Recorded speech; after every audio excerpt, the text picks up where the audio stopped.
Shedeur Sanders has been named as a Pro Bowl replacement, and people are mad. Let's talk about that. Substation Zero, the Super Bowl, and a couple other things. You're in the Terror Dome. Turn it up, Gino.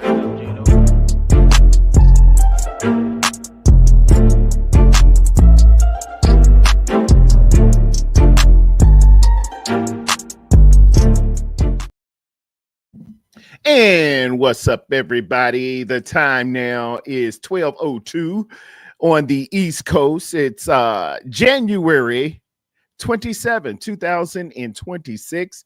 I am Terradome. I'm your humble pilot on this station for a little bit. We're going to take a flight about an hour long and talk over some things. Greet somebody you don't know, meet somebody you do know, and let's kick it a bit. I guess the first item up for bids would be Shedeur Sanders is a Pro Bowler, ladies and gentlemen. Shedeur Sanders.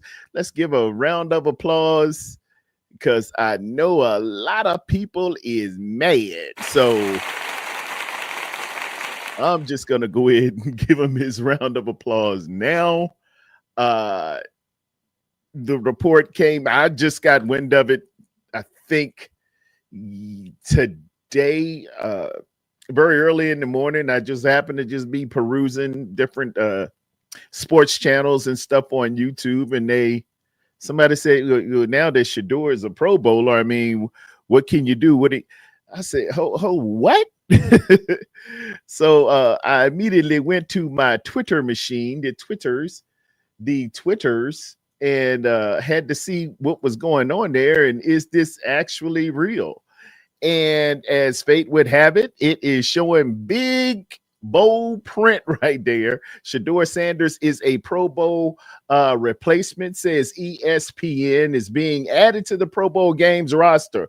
A source confirmed to ESPN he will replace one Drake May, whose New England Patriots have advanced to Super Bowl, I believe that's 60. I think that's 60, but I haven't done Roman numerals since about the 5th grade. But we always do them Roman numerals. I don't know why. Yeah. And there has been reaction.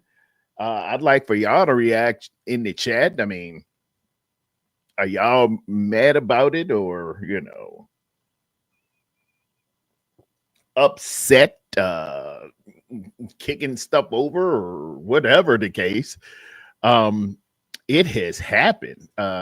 We roll on. Shedeur Sanders is heading to the Pro Bowl game, says Colorado Buffaloes football, because he was I don't know if he graduated from Colorado, but he definitely went there and played there and represented Colorado very well.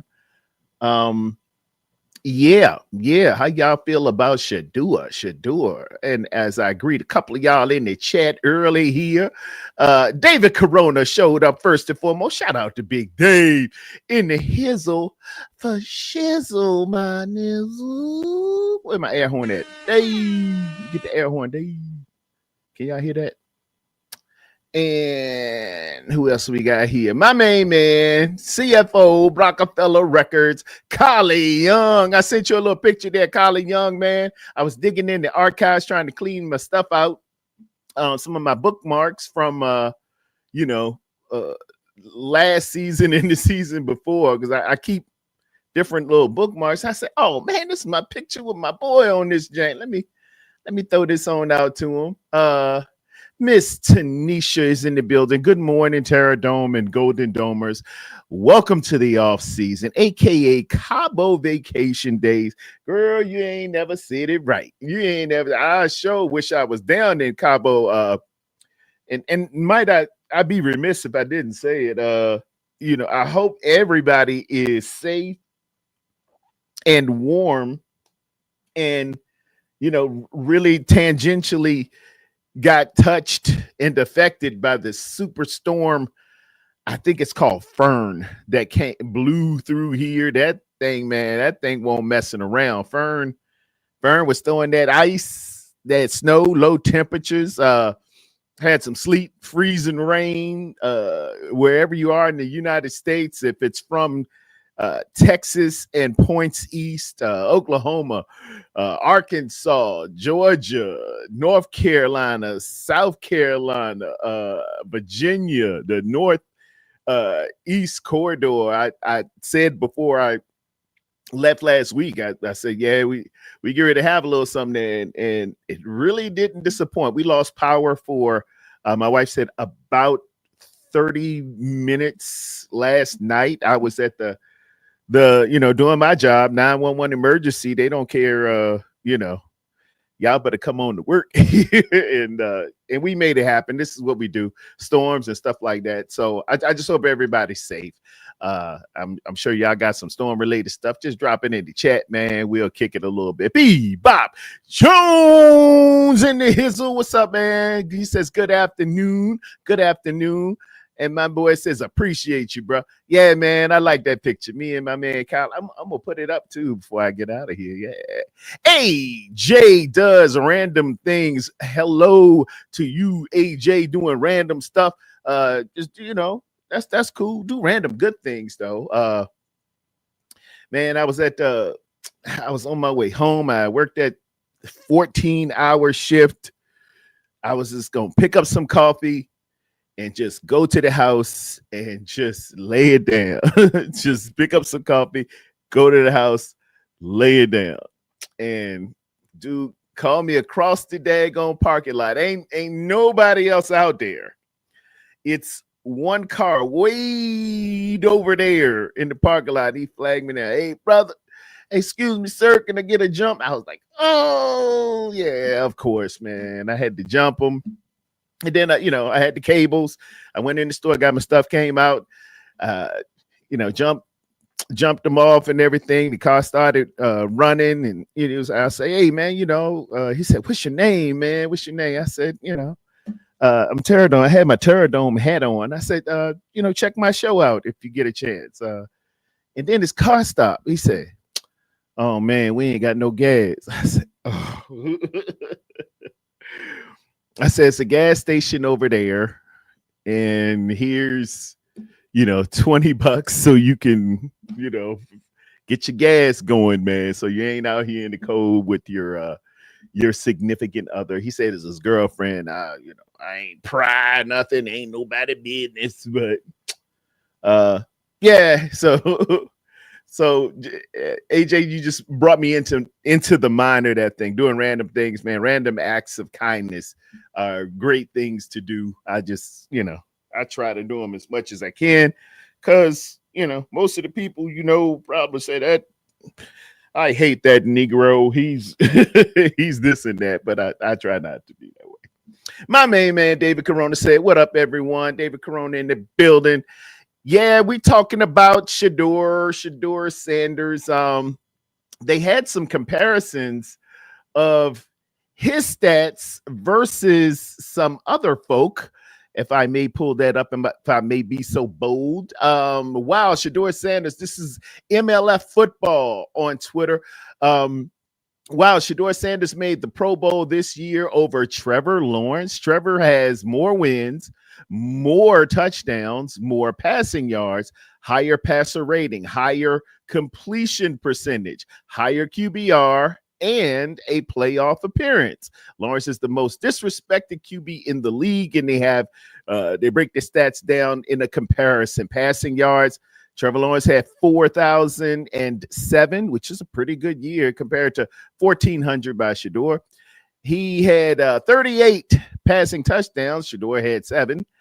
He had 12 interceptions. Shedeur had 10. So Shedeur did have less interceptions per se, Your Honor, per se. Passer rating, Shedeur was a 68.1, while Trevor was a 91.0. Shedeur's record 3-4, and Trevor's 13-5. and 4. Maybe they ain't see that one beside uh the 3 on Trevor's or something. I don't know. I'm not here to cast aspersions or anything, but I would love to hear how y'all view this and get some feedback here. I'm gonna drop this in the chat. So I ain't gonna do nothing but kick it around a little bit today. I am off, ladies and gentlemen. I got a little time. So if you feel so compelled and you want to jump on in here and talk a little bit of football with the man, I am here for it. I am just opening it up to everybody on the chat. That's the StreamYard there. And let me put a little banner in here too, because they say you're supposed to put a little banner in there, man. Put a little banner in there. Let me see. Make it look official. Yeah. Do I want to scroll it? No, I just want it to be right there. Say that. And here's your banner showing it. There you go. If you want to jump on in, it's the StreamYard. You can come on in and we'll talk on it a little bit. Awards, crazy juice. Just like the season awards is all about popularity. Awards. It's about awards. That's a valid point. It is. I mean, sometimes it's just undeniable. Like, Myles Garrett, dude, when you break the sack record, you got to be that guy. You got to be the defensive player of the year, But I have seen that, sometimes they will prefer this guy over that guy for whatever reason. And it happens. I know it happens a lot, like in the Hall of Fame. I thought Roger Craig was very, very deserving years and years ago when he was first. I think he became eligible around 2000 and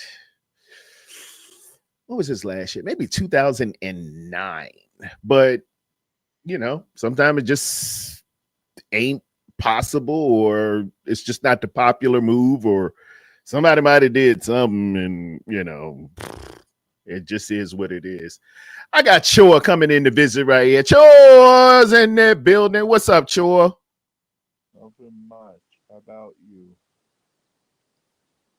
Hold on one moment. Let me turn my little speakers up here. Go ahead and say it again, brother. Nothing much. Hey. How about you? So what's going on with you, man? You want to voice your opinion on the Shedeur Sanders selection to the Pro Bowl? You there, Choa? I'm here. All right. How do you feel about Shedeur going to the Pro Bowl? I hate the Pro Bowl. Yeah, its popularity hasn't really hit like it used to. But it's supposed to celebrate the best players and the best positions from each. Obviously, the Super Bowl participants can't be with it. They used to do it a long time ago. They used to have a Pro Bowl after the Super Bowl. It used to be in Hawaii, and it was like a trip. I think every Pro Bowler got, I don't know, 60,000 if you won, 30,000 if you didn't, or something like. They made it is a little bit more competitive, but now it's, I think that I even think they're gonna play like a flag football game. So, go figure.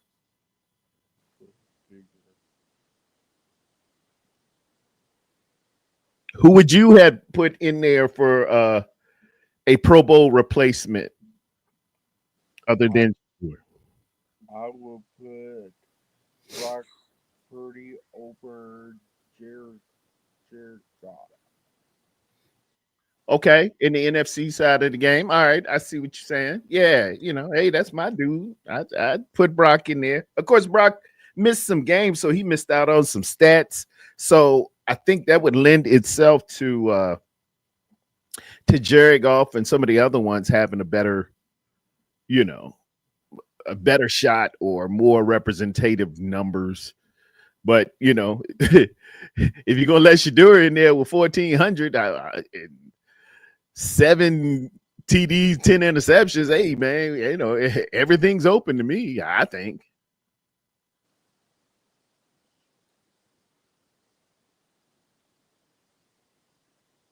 What do you think there, Chua? About Shedeur Sanders. Yeah, who should have went instead of Shedeur? He is not. He's not good. He. I would not put him in there. I would put. I would put Burrow over him. Who over him? Joe Burrow. Joe Burrow. Yeah. Yeah, Joe Burrow had some good numbers. I got to look at who exactly is representing the AFC on there. Let me take a look at that Pro Bowl.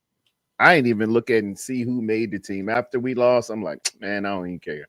Somebody drop some news here. Brian Daboll is now the Titans offensive coordinator. That's a solid move. That's a solid move for one Robert Saleh to get a good OC. Brian Daboll will be a good OC. Of course, he's the former head coach for the New York Giants. He got fired during the year, I believe. Yeah, during the year. So yeah, that's you always want to at least a guy who could be a coach or a fired head coach, and you know, to be your offensive coordinator or defensive coordinator. So I think that works. I think that does. Let me see here. Pro Bowl selection 2026 AFC NFC rosters. Pro Bowlers. This is going all around the world here. At quarterback, why don't y'all just tell me the positions? They got like from each team. Buffalo Bills has Josh Allen, James Cook, and Deion Dawkins. Miami Dolphins have Devon A. Chain. New England Patriots have Christian Gonzalez and Drake May. Of course, Drake May can't be there, so it immediately slides something up. I want to go by position. How do I go by position on there? Pro Bowl 2026 by position. Rosters by position. Okay. On the offense, on the NFC side, the Pro Bowlers at quarterback would be Matthew Stafford, Sam Darnold, who obviously can't go, Dak Prescott, and Jared Goff. Jared Goff is going to replace Sam Darnold. So those are their three on their side. And on the AFC side, no thanks. On the AFC side, click this button. They have Josh Allen, Justin Herbert, Justin Herbert, and Drake May. Drake May can't make it, so that's how they slid Shedeur Sanders in there. So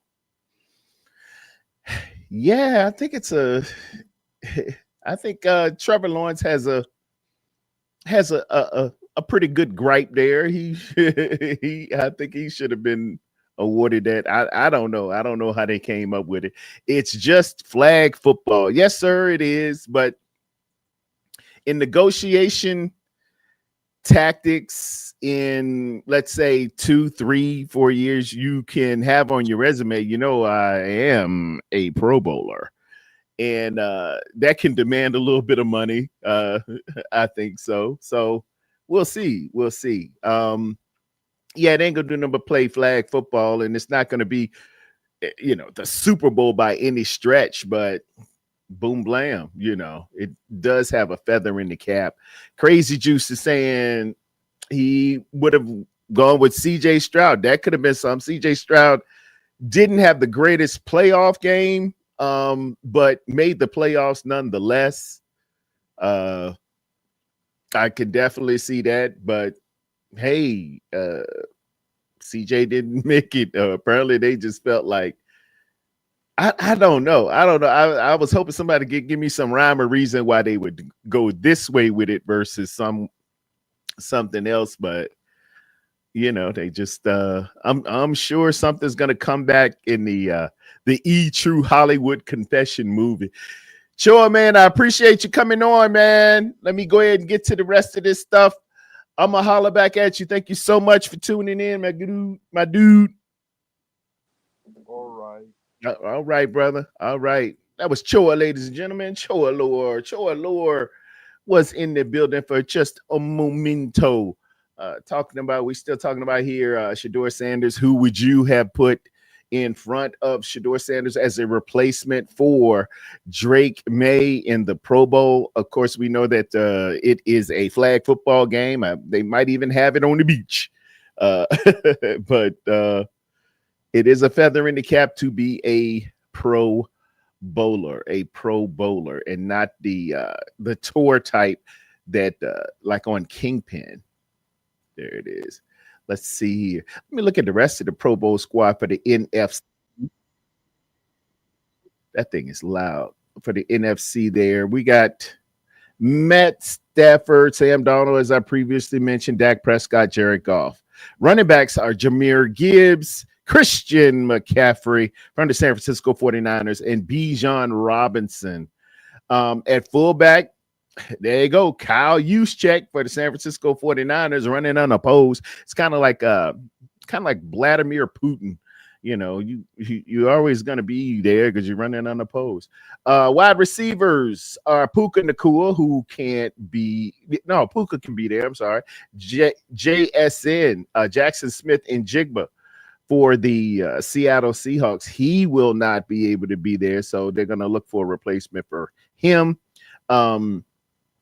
George Pickens of the Dallas Cowboys and Amon St. Brown, Detroit Lions. At tight end, Trey McBride, George Kittle, and Jake Ferguson. Why don't I just put this up on the screen? That'd be easier. That'd be a little easier, wouldn't it? Can I do that? Of course you can. We can do anything. It's TV. Let me go here. Governor, share this on the screen. Pro Bowl complete roster. Share. Here we go. And as y'all see on the screen, at tight end, Trey McBride, George Kittle, who can't play, so he's going to get a replacement there. And Jake Ferguson, Dallas, who replaces Kittle. Okay, there it is right there. At tackle, Penei Sewell, Tristan Wirfs, and Big Trent Williams. Offensive guard, Tyler Smith of the Dallas Cowboys, Joe Thuney of the Chicago Bears, and Chris Lindstrom from the Atlanta Falcons. At center, Drew Dahlman, who we wanted last year as a free agent. We didn't get him. He went to the Chicago Bears. And Cam Jurgens of the Philadelphia Eagles, the Fluffy Eagles. On defense, at defensive end, Aiden Hutchinson, who probably, I guess they're going to give it to Christian McCaffrey. Yeah, he already got it. Comeback player of the year. Aiden got hurt last year and came back, had a pretty successful year this year. Michael Parsons, who I don't think he can play either. He's going to need a replacement. And DeMarcus Lawrence, who's going to need a replacement as well because he's playing in the Super Bowl. Jalen Carter, the Philadelphia Eagles, Leonard Williams of the Seattle Seahawks. He's going to need a replacement. And Quinnen Williams of the Dallas Cowboys. A lot of Seattle Sea Chickens on defense here, buddy. Yeah, they got down this year. They got down. I got to get it up. At outside linebacker, Brian Burns, Jarrett Verse, and Byron Young from the LA Rams. They were well represented. In inside linebackers, Jack Campbell and Zach Bond. Now, it definitely would have been my man, Fred the Hammer Warner, but, injuries have happened. But, hey, you make it, you make it. At cornerback, J.C. Horn of the Carolina Panthers, Devon Witherspoon, who can't be there, Kyson Nixon of the Green Bay Packers will replace him.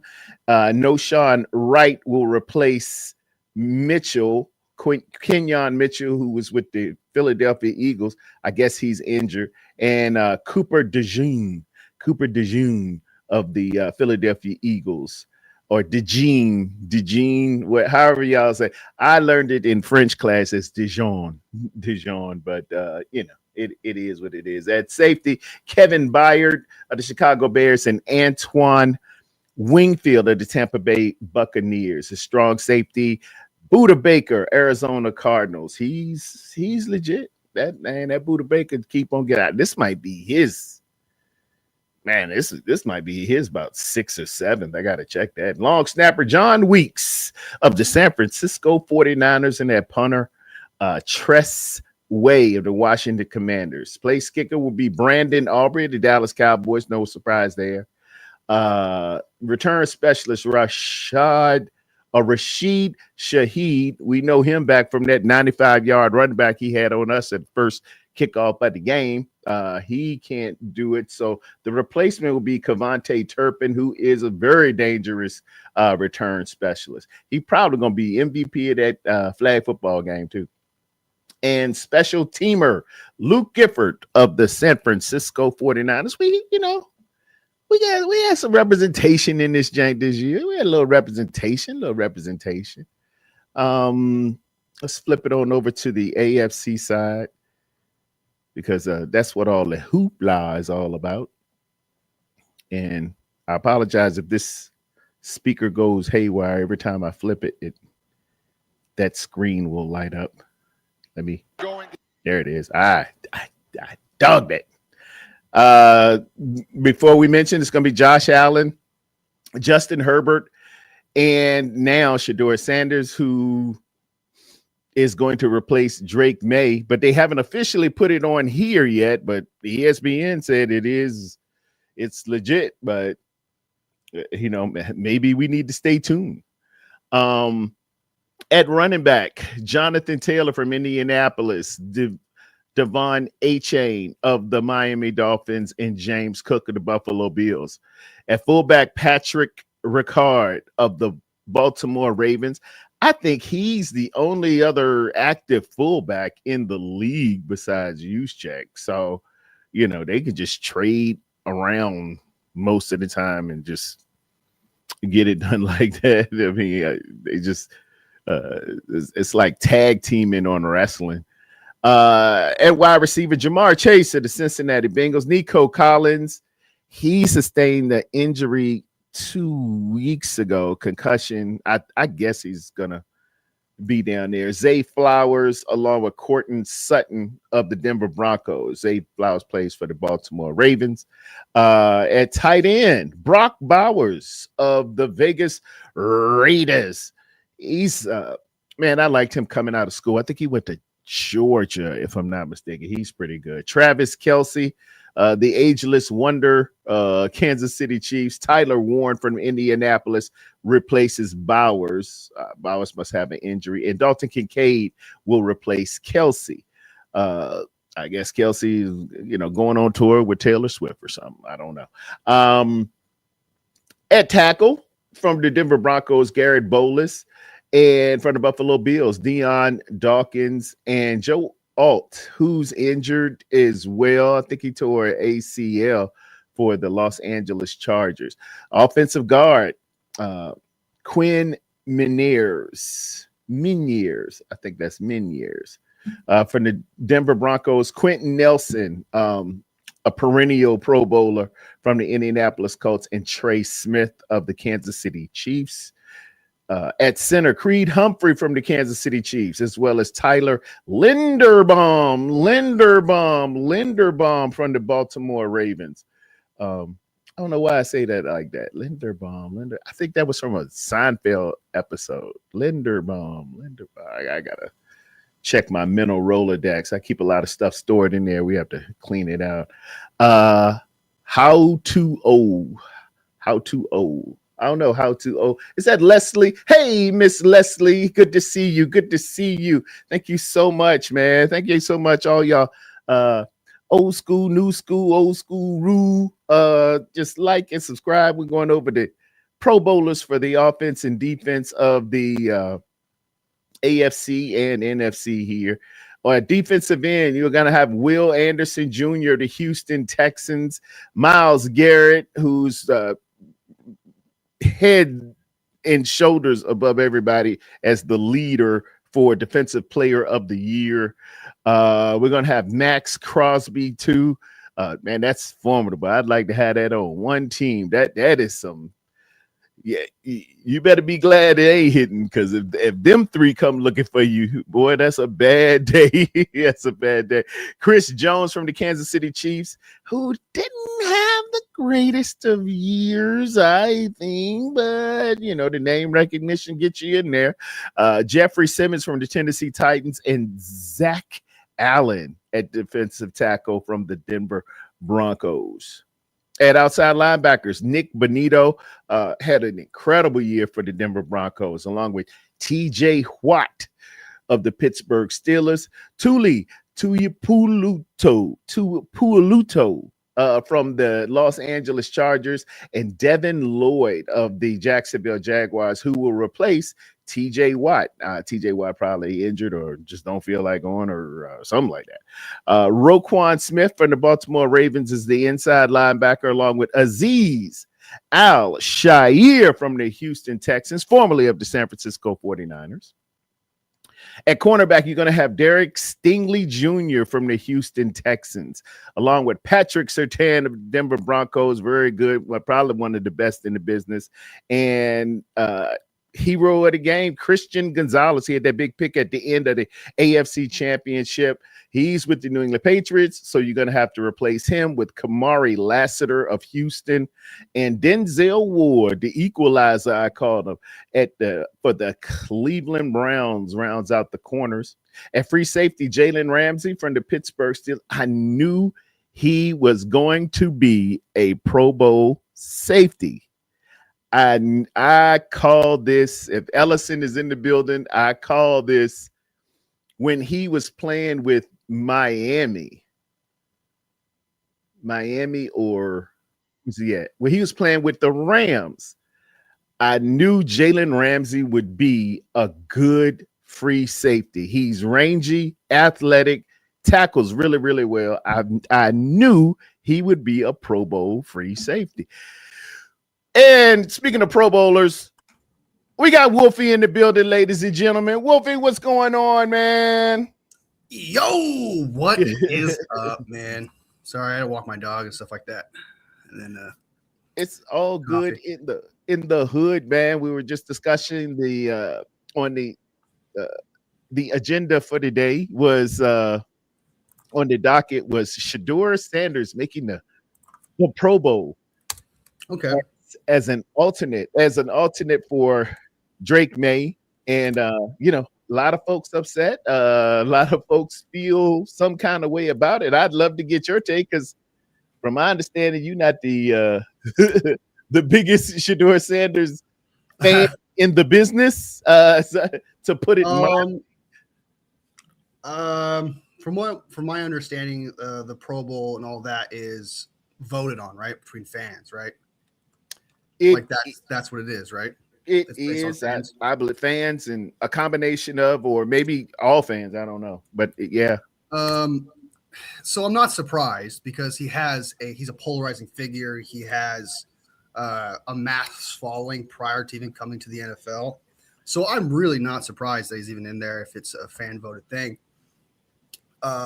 So I don't hate it, because I don't take the Pro Bowl thing personal. I don't take the whole that alternate guy shouldn't even be there kind of type thing, just because it's kind of like it's a fan vote thing. Also, it's not really based on, were you actually the greatest at your position, or were you the second, third, or fourth, or anything like that. That does not come into play whatsoever when it comes to voting like that. It's who's my favorite player.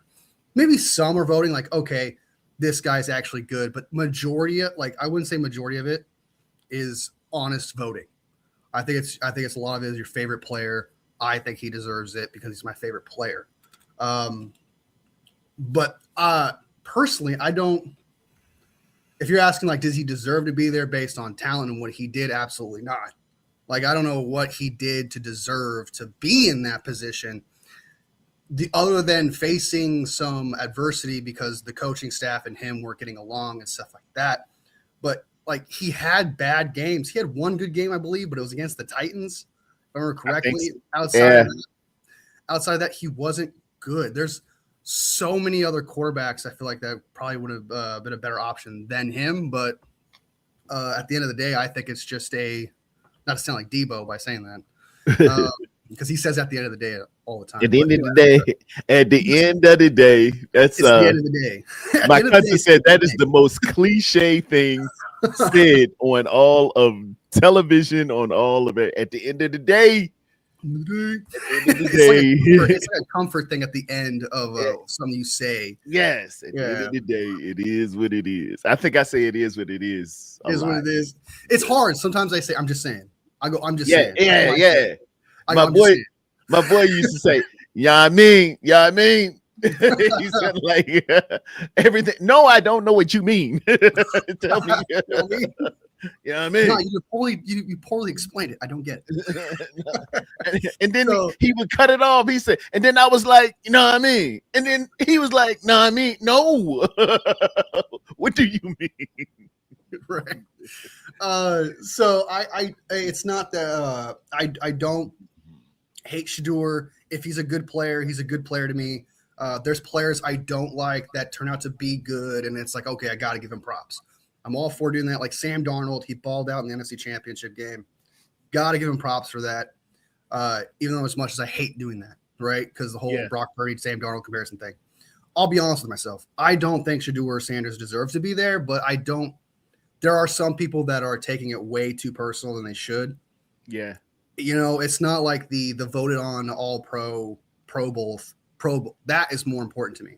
All pro. All pro first and second. You are the best at your position in the National Football League is what that's saying. And I guess that's what writers and players and coaches or something like that. But yeah, it's outside of the control of, I feel like, a majority of fans. If you got a mass fan base, it's outside of their control and stuff like that. Like there's it's not just Shedeur. There's like other players too that make the Pro Bowl. Last year there was some. Before that there was some. There's always going to be somebody who doesn't belong there just because they're a polarizing figure and they got a mass following, or sometimes jokes. Sometimes people are like, let's jokingly vote for this guy, and it just happens to happen that way. I think that happened one time. I don't remember what it was. Jake Brendel made it a couple of years. Jake Brendel was a Pro Bowl replacement. Yeah. And I want to specify. I keep saying, I'm going to keep saying this just so I don't sound like a hater, because there's a fine line when you talk about Shedeur, good or bad. I don't think he's like, just because I don't believe in him, he can't. I think he's the most top 20 quarterback. Like that's what he'll become. Yeah. Doesn't mean I'm not open to the idea where he'll be better than that. Like 1 year doesn't define you. Like I always say that. Mm-hmm. This is his first year. He has an opportunity, especially like the turmoil he was going through. So next year, if he gets a new head coach, stable culture, then I feel like that's more fair to him. Because right now he needs to find a guy. They need a head coach, and I don't think they hired him yet. They need to find a guy who wants Shedeur. They need to find a guy who wants to develop Shedeur. It cannot be the same bullshit with Kevin Stefanski and what the hell was happening there. So that's how I look at the whole thing. Totally understanding. Rounding out strong safety for the AFC was Kyle Hamilton of the Baltimore Ravens, who is pretty good, and Derwin James is killer as well for the Chargers. Got long snapper and punter and specialists, respect to all of them. Long snapper Ross Matisic of Jacksonville Jaguars, and punter Jordan Stout of the Baltimore Ravens. Place kicker Cameron Dicker. Pause. The Los Angeles Chargers, and return specialist Chimere DK, and that is let me add that to the stage. I want y'all to see how that is spelled. Oh, gotcha. I was like, last name DK? That's crazy. DK. That's how that's pronounced, ladies and gentlemen. Don't mess it up. I've seen it happen to a few people. YouTube, don't flag me. This is just his last name. His name is Chimere DK, and special teamer Ben Skowronek of the Pittsburgh Steelers. Speaking of which, they had a hiring, ladies and gentlemen. Pittsburgh Steelers have hired who they have Mike McCarthy. And before I get to that, coming to the stage right now, ladies and gentlemen, my cousin Ellison Burley is in the hizzle. Ellison Burley, ladies and gentlemen. What's up, man? Watch that camera. What's good? Clean that camera. Y'all see me? My bad. What's good? All right, go ahead. Sorry. What's up, It's man? all good, man. What were you about to say there, Wolfie? So remember last time where I told you you get to gloat towards me because I was wrong about something that you get to be happy about.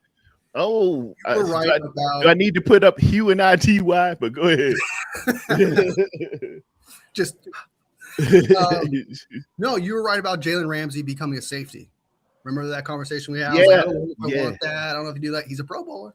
Yeah, man. We just had a conversation about the whole Pro Bowl. We don't know if it's legit or not, stuff like that, but he still made it, and he was good. I won't deny that. He was good as a safety. He's an incredible athlete, man. Back in at Florida State, the kid was like a decathlete and stuff like that. And he just an incredible form tackler, a really good form tackler, and fast as all get up. He just has all the traits I knew you could put into a free safety and have him back there and read center field. So I just identified those traits quite a while ago. It was a good call, man. It was a good call. Like he actually performed as a safety better than I actually thought he would. I saw a couple Steeler games. I was like, shit, he's right. Guy's a good ball player. What's up, E? How you feel about the first of all, Shedeur being named as a Pro Bowl replacement for Drake May instead of Trevor? I'm sorry, my mind's going a different places. Trevor Lawrence, who they had a comparison of yards, the season, passer rating, wins, and it looked pretty. How you feel about Shedeur sliding in there versus? Probably, I mean, I'm not mad at it. I mean, at the same time, I guess the question I would ask is, do guys even want to go anymore? This is not a game; it's a glorified, skills competition. So, a lot of these guys just pass on the opportunity, man, and just go on vacation or whatever. So you'll get the fourth, fifth guy on the list to say yes and commit to that skills event. So I think that may be where this is. So not to say that Shedeur is not worthy of the nod, but I think this could be that situation playing out here.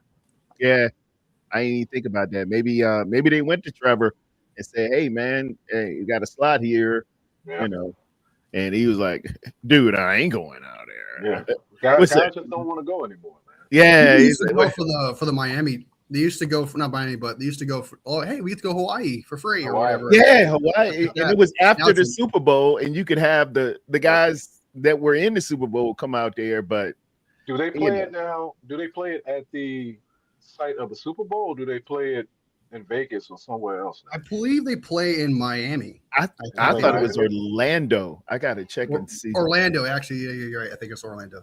It has been. Maybe they're doing something a little different to add some juice to it.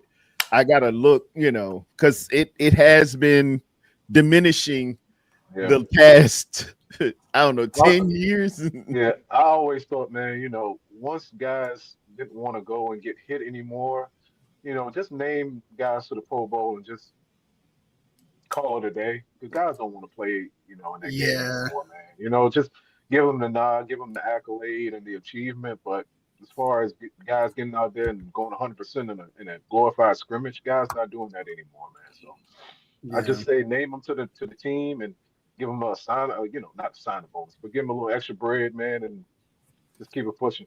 Ooh, I got an idea. How about they Yeah. do like they do the Pro Bowl? Like I do like that idea. You might as well just not even do it because it's like it's embarrassing at that point. I do agree with that. But we have the technology now. What about virtual reality Pro Bowl football players? So like, I'm sure there's like a technology out there where you could take a player and their traits and you throw it into a virtual reality and kind of like Madden, but like more advanced and obviously put more into it. And put all that players into each roster and then they just compete. I think a lot of kids nowadays would resonate with that more and they would enjoy that more. I wouldn't mind that. That'd be kind of fun to see because I actually get to see hits and crazy catches and stuff. Even if it is virtual and it's not real, it's better than the fake I touched you stuff happening. I need something to be excited about.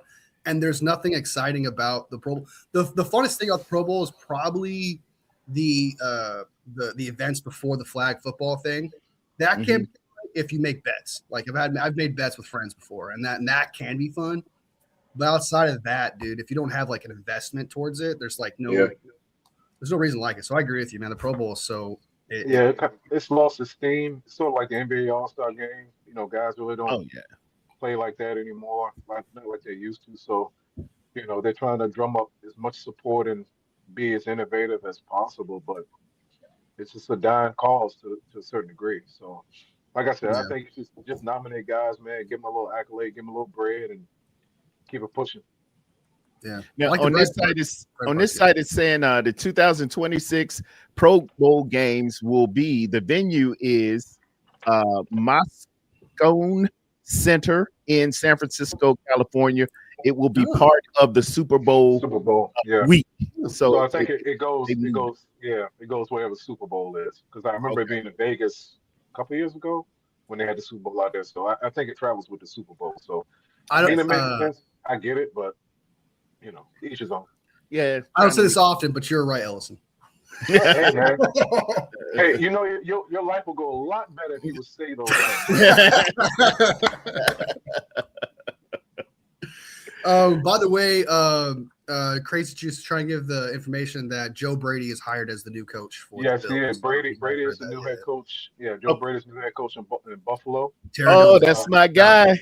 That's my guy. Yeah.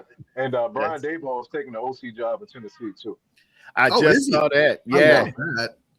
Daboll's going to be with Robert Saleh. We reported that initially. And Mike McCarthy to Pittsburgh. How do we feel about that one? I want to hear from you on that one. Well, you will. But right now, coming to the stage, ladies and gentlemen,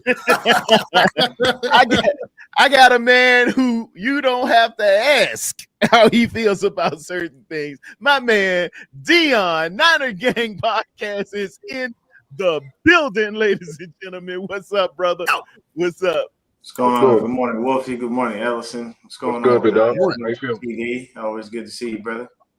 Always good to see you, man. How do you feel about Shedeur getting named as a alternate for Drake May in this year's Pro Bowl? Popularity. Popularity. Okay. Yeah, to be honest with you, you got to think about it. Like the NFL, what does the NFL want? Money. What do they like? Money. That's why they're one of the only billion-dollar corporations that's a nonprofit organization, which makes absolutely no damn sense. So, they make profit. they make tons of money, but for me personally, that is literally about popularity and bringing more people to the stadium. That's all it is. You had a ton of other options, but like Ellison was saying before I came on, I can guarantee you they went to people, and some people were just like, "Nah, I'm straight." Like, you don't get all the way to Shedeur after running through several high-profile people. I do think that that's what they did, and people were just like, nah. And then somebody in the office probably had the foresight to be like, hey, Pro Bowl's about popularity. It's about people who people want to see. Why don't we just go get Shedeur? And I know people are going to look and be like, well, he didn't earn it, and he doesn't deserve. Look, at the end of the day, if Trevor Lawrence said no, If Josh Allen's still crying because he lost the game, not even the AFC Championship, just a divisional game, then why not throw the kid in there? What you got, Wolfie Ben? Somebody got you over there dying. I was laughing because you said at the end of the day, and me and Terradome just talked. Yeah, we were talking about the most cliche saying is at the end of the day. We all have one. I say it is what it is. I say at the end of the day a lot.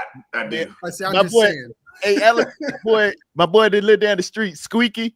He used to always say, "You know what I mean? You know what I mean? Yeah, you know what I mean." Yeah, it's like if you go to California, you know what you're gonna hear a lot.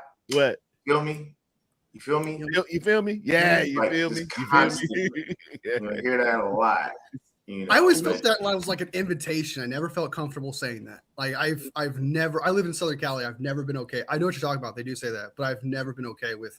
You feel me? You say whatever the heck you want, man. Please. People are that's different. If somebody, you're like, at the end of the day, bro, the lingo is the lingo. No matter where you go, believe me, I know and understand it. I've seen it a million times. Like I've been in different places. Like when I went down to the South some years ago, I had to adapt my lingo to match what they were doing because I was saying stuff. They were looking at me like I was out of my damn mind. Like you have to down here. You have to down here for sure. When in Rome, speakers. And so I literally was. I was short and stuff. You know, I wasn't trying like too hard, but I would just say the word just the way I would say it.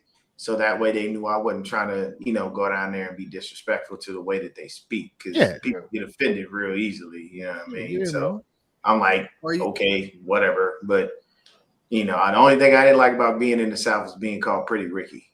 Pretty Ricky. Yeah, you definitely Pretty Ricky, boy. You Pretty Ricky. It had me wanting to punch everybody under the sun because I'm sitting here. I've already been called a pretty boy for most of my life. People Pretty Ricky, and the minute you get that moniker, people want to try you. Yeah. They think that you soft. So now I got to go out here and show you that I'm not soft and then, and actually, and have to gain my respect. But I like these coaching hires are crazy. It's better than being ugly, Ricky. Nobody wants to be ugly, Ricky. I don't know what that feels like. I'm sorry. I don't. You know what I'm saying? You see, the moneymaker is there, bro. You know what I'm saying? Ugly Ricky, nice, clean beard. I ain't tripping.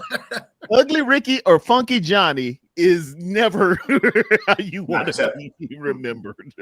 Parmesan feet Johnny, you don't want to be that guy. That's never a good one. I would. Are you one of those type of people that because there's people like that, they adapt to their surroundings. Like they'll whip out like a Southern accent if they go to the South. If they go to the Boston, they'll whip out a Boston accent out of nowhere. Are you like that kind of type of person where you just kind of adapt to your surroundings like that? Because I do know people like that where they'll go to Texas and all of a sudden they're just a cowboy out of nowhere, and it's like, bro, you say dude and bro, like you're like a surfer guy. What's going on? So I was just wondering if you're like that type of guy. I adapt to my surroundings, but I don't know. I don't do overkill. I'm not about to walk out there. Like if I go to Texas, I ain't finna have a 10-gallon hat on, some shit kickers with some spurs on, big ass belt. And I'm not doing all that. That's not me. I'm from the West Coast. I'm from Los Angeles, California. Don't ever get it twisted. And you don't want to do that when your nickname is Pretty Ricky. You don't want to do that. Pretty Ricky the Cowboy. Not exactly the greatest combination. Pretty Ricky the Cowboy started leaning toward Brokeback Mountain. I don't think that's like a stripper name. He's a stripper name. No, sir. The way to get out of that, though, you got a side hustle. His name is Pretty Ricky, and he has a move called the helicopter. Oh, damn. Okay, all right. And speaking of popularity, ladies and gentlemen, coaching podcast. So how many job opens do we have now? 3 left. I see Cleveland, Las Vegas. The Ravens still open. No, they hired Jesse Minter last week. Yeah, they are. Okay, they got Minter. And Buffalo just promoted their offensive coordinator to Joe Brady. Head coach. Yeah, Brady. we just good man. Good man.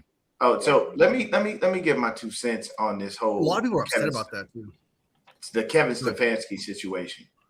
So Stefanski goes down to Atlanta, and he's happy. Now, one thing that I've noticed here, and just hear me out on this.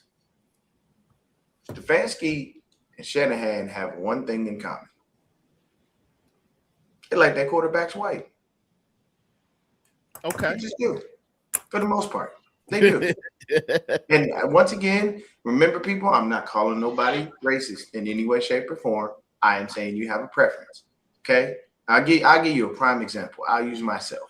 I prefer. Fantasy's quarterback is black. Yeah. It's Cam Ward. He went there. What? He went. Stefanski's the head coach of. No, Oh, sorry. I was thinking of Titans. You got the wrong. Stefanski went to the Falcons and has Penix. But Penix is the quarterback. Isn't there still a white guy there named Kirk Cousins? Yes. Who's not going to be the quarterback? Let me hold. Thank you, Ellison. Do it for me. I'll let Ellison take this one. I will say this before. Kyle Shanahan drafted Trey Lance. I will say both of you are technically right, but Penix has an ACL. I don't know if he'll be ready to start the season. For that reason, Kirk Cousins could start the season next year as a starting quarterback in Atlanta. So both of you are technically right. So let me help you out, Wolfie, because I know. Let me help you out, Wolfie, because I know you're frustrated here. But let me give you some context. Because it's frustrating hearing that, man. Like it's not right. Just let me give you some context and let them land the plane. Land the plane. Just gonna land the plane. Very simply put. Okay. Kyle Shanahan, all of the quarterbacks he's been successful with have had one thing in common. They've all been white. That's not a problem. They're all good. Most of the quarterbacks were fairly good. Matt Ryan was awesome. Matt Schaub was a good backup. You know what I'm saying? Look what he did with Mac Jones. Look at the small time that Sam Darnold spent here, and now that man's in the Super Bowl. Look at all of those people. Now, let me give you the other people. Donovan McNabb, Robert Griffin III, and Trey Lance. And this is all Kyle. The reason that I state that is because, number one, Donovan McNabb was only there because Mike Shanahan wanted a vet. They didn't really want Donovan McNabb. Number two, when they drafted Robert Griffin III, that wasn't Kyle and Mike. They didn't want him. They wanted Kirk Cousins.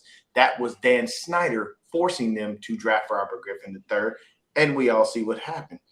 Thirdly, you draft Trey Lance, you give that man not a shot in hell to do anything. You don't build around him. The minute he breaks his foot on a play, because you don't know how to scheme for a black quarterback, why that is, I haven't the faintest idea.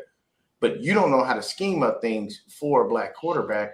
And then what happens? You go right back to Jimmy Garoppolo. Jimmy Garoppolo gets hurt, and now you fall into Brock Purdy. You're saying Brock Purdy is better than everybody.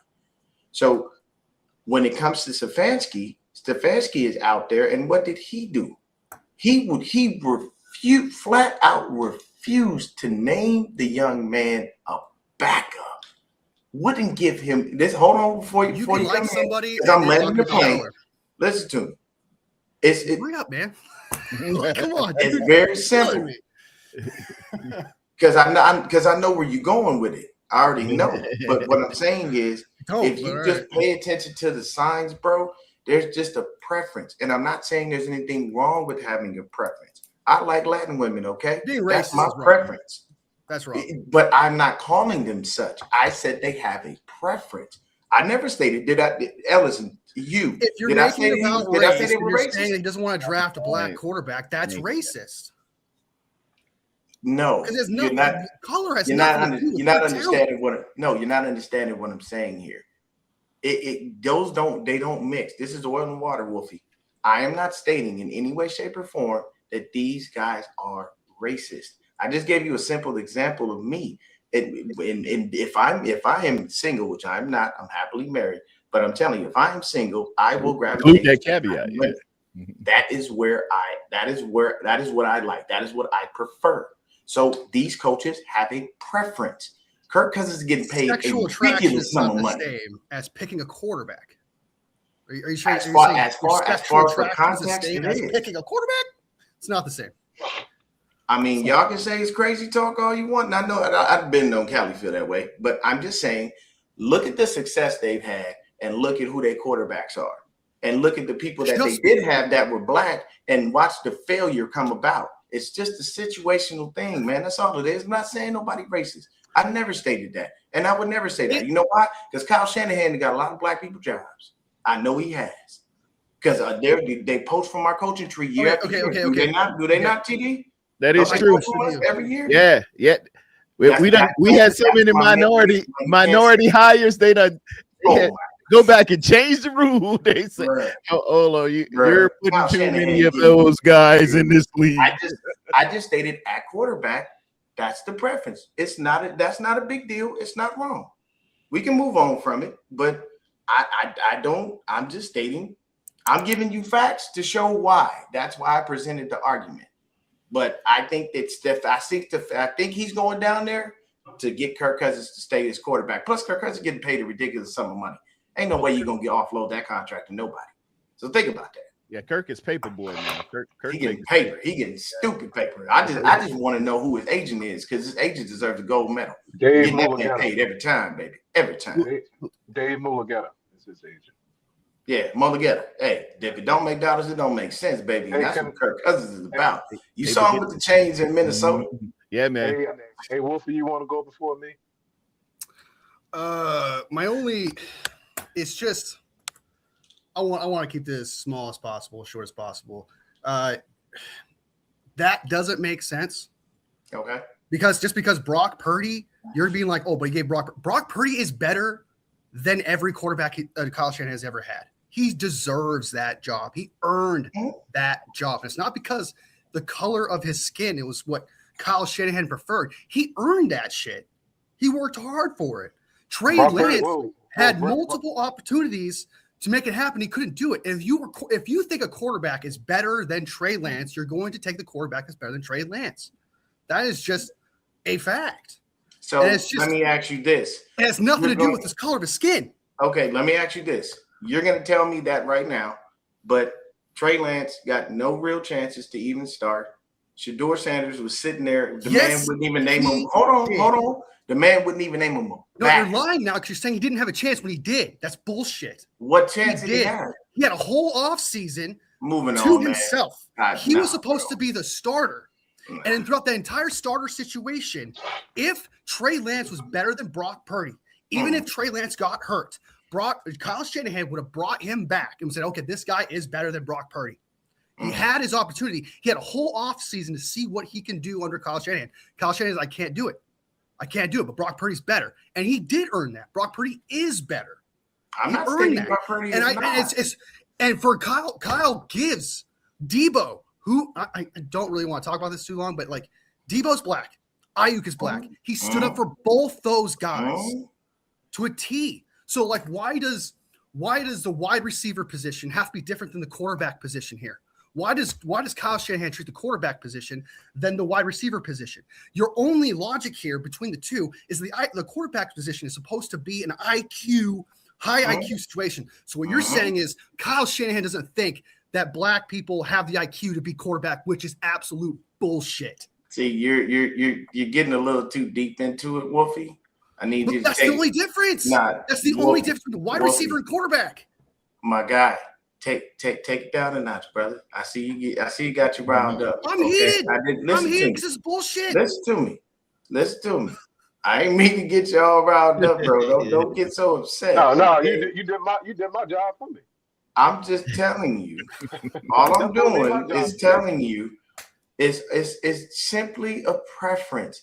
Once again, this is why I preface my comments by saying, hold on. Because that's what they like, bro. That's it. That's the end of the discussion. You can't have what preference just because. Oh, I like. So literally, the argument is, I like the way a white quarterback looks on the field than a black guy. His preference is such.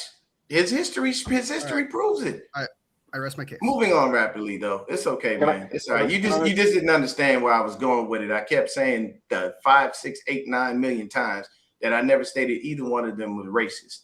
I never said that, and I never implied such in my words. Not at all. Not at all. But at the end of the day, hey, if that's what you took from that, You got to take a step back and understand what I'm saying. Everybody has a preference. Put it like this: for Kyle Shanahan's offensive line, does he just like a good old fashioned hog molly do? No. You've got to be athletic. You must be able to move and shift. You must be able to run that zone concept to be on his offensive line. So Kyle Shanahan at that point will look at you and go, I don't care what your skin color is. If you can't move, you don't need to be on my line. That's it. You know what I'm saying? Okay, I so mean, why look, is I'm that with you on that one like- now, Callie. Now that look, we here on that, brother. You know, I ain't got Listen, I prefer thick in the waist and pretty in the face. Callie, we talking the sounds to same me- language, baby. Papa J said to think Sounds that like- Lance had any shot being a starting quarterback is outrageous. He did horrible with the 49ers, the Cowboys, and he's not doing well with the Chargers. How many more chances does the guy need? No, he don't need no more chances. I'm not stating to give Trey Lance any more chances. I just felt that when he was here, that wasn't the case. But as far as the coaching thing, I honestly think that Stefanski will do better, and he will be able to coach up Kirk Cousins a little bit better because Kirk Cousins is going to fit more of the scheme that he wants to run. You know, and I didn't mean to rile you up, Wolfie. I wasn't trying to hurt you or offend you in any way, brother. You're a good dude. I want you to understand that. You know what I'm saying? I just want you to know that I'm not stating what you think I'm saying. Because if I was, because TD will tell you, I ain't got no problem telling people how I feel. Look at how we know beyond a shadow of a doubt how Dion feels. Ellison, you got something chiming in. Go ahead, young brother. I mean, I hear where Dion's coming from. I hear you. I understand it. I'm not saying you wrong at all because there are coaches and there are people in the front office and ownership that prefer their people looking a certain way at certain positions. That is very much true. That is the reality of a lot of sports, not just the NFL or pro football. But in this case with Stefanski, I don't know. I can't go that far as to say he doesn't want a black quarterback or a quarterback of color. I just don't think he prefers Shedeur. I just don't. He did. He did have Shedeur, Deshaun Watson. He's had other black quarterbacks there as well in Cleveland during his time there. So I can't go that far as Stefanski. I just think he just didn't want Shedeur. I think Shedeur was driven on him, put on him for whatever reason by ownership. Oh, so that it's a Kyle and Mike situation in Washington. They didn't want RG3, but he was forced to. They didn't want RG3. Yeah, I got you. Okay, it's not that they didn't like RG3, but he wasn't their first choice as they had to take a quarterback that year in the draft. So Wolfie, I understand both sides. I understand both of you guys. Yeah. But in Stefanski's case, I don't think race played a part here. Now, I will agree with you. We get into the summertime and Michael Penix is 100% ready to go in training camp, and we got a quarterback competition, and all of a sudden Kirk Cousins is named the starter. Now we have another conversation. But until that happens, I don't think Stefanski. I think that's a little bit overdrawn. Okay, I agree with that. If you can give me some, if we go into the Atlanta Falcons, right, and we go into the offseason, Penix comes back, and there's this same shit that you saw from Shedeur with the whole Shedeur stuff with the Browns, and the same thing's happening with the Falcons, then that's a trend. Then there's an issue here, especially since the fact that he chose to go there, right? He chose to, it's not like the Shedeur was forced upon him, right? Or anything, or wherever it may be. He chose to have these quarterbacks. Yeah, you know who the guy was. Yeah. So if you start to notice the favoritism towards Kirk Cousins and like, oh, Penix may not even be the backup, or like the ignoring, completely thinking like Penix is oblivious, he has no shot or anything like that, then I'll be like, okay, you got some evidence here, because then there's this trend of this guy constantly trying to shove the black quarterback back. You know what I mean? But let's not get out of the realm of possibility or actually reality. There are a lot of situations throughout the league to where people of higher standard want someone looking a certain way at certain positions. The New York Giants and Dallas Cowboys have not had a predominantly black quarterback for I don't know how long now. So I think that is not out of necessity or out of the roster. I'll say Dak's black. Let's just say Yeah, he pretty black. He's black. Okay, dude, no. Ellison had me crying. His facial expression. Yeah, that. Let's just Like, I say want to put a little stamp in His his name car. is He ain't the blackest of black, but he black nonetheless. His name is Dakota Rain. Okay, but if His name's Dakota. Yeah. if he put it to you like this, Latte. if he is black, if he gets pulled over by the cops, he's a black man. Okay, fine and dandy, y'all are right. But at the same time, it's not like Jerry Jones putting somebody who looks like Tyreek Hill back there at quarterback either. No. Keep that up Yeah. too. Yeah, Lamar Jackson ain't. No, Is he like best friends with Deion Sanders and listen to me. This is not cornrow. No. It's not. Full Rob Parker is crazy. Has to be cornrow black. I'm gonna ask y'all this question because I'm curious to know, what do y'all think about Saleh going to Tennessee? Well, he just picked up a good OC. He's got Dayball coming. They got some draft capital. It wasn't the ideal place. I did the matrix of looking at ideal spots, and it ranked middle of the way down. And as we see, the last three spots are Arizona, Miami, and Vegas, and that's how my scale kind of rated to. And Cleveland, Cleveland is down there too. But did y'all hear what Cleveland got these people doing? Personality tests and all kinds of ignorant crap. Like, what? Bro, this is why you ain't gonna get nobody to do the job. They don't want to do all go this. Cleveland. Cleveland. They gotta do that don't make sense. And at the end of the day, he's probably gonna get fired in another couple of years. I'm not, all the openings that you had this off season, I don't necessarily know if you go actually get the prime candidate you want for. You should have probably just kept who you had in a lot of these positions, a lot of these situations. Outside of the Giants, I think the Giants moving on was something they needed to do. That just wasn't. Dayball wasn't doing much of nothing. I mean, they got front office issues more than coaching issues in New York. True. That's just me. That one was terrible. I thought Saleh was head and shoulders ideal fit for Pittsburgh. I really did. I Pittsburgh and Ravens. I thought both those. I saw Pittsburgh. That's a good one, Wolfie. You're right. I saw Pittsburgh more, just a little bit, not saying you're wrong, but I just saw Pittsburgh a little bit more young defensive minded. They went that way basically with Kyle or Tomlin, even all the way back to Chuck Noll. Like they're always the 30-plus defensive minded head coaches. I thought Saleh was tailor made for Pittsburgh. Baltimore's not a bad option either, but I thought he was tailor made for Pittsburgh, honestly. But and going back to Mike McCarthy now as being that coach, we'll see. Yeah, we haven't got Terradone's reaction to that yet. That's right. Yeah, it's Mike McCarthy, man. He gets a lot of. If you think about it, he's been associated with nothing but some of the best organizations in all of football. He came out of the 49ers organization. He went to the Packer organization, the Cowboys, and now a Steeler. If anybody gets bites out of the apple, it's Mike McCarthy. He's been you like it? You like this move? No. I'm just saying some people get nice, landing spots, while others have to go to Tennessee. I'm just saying. I'm gonna say this.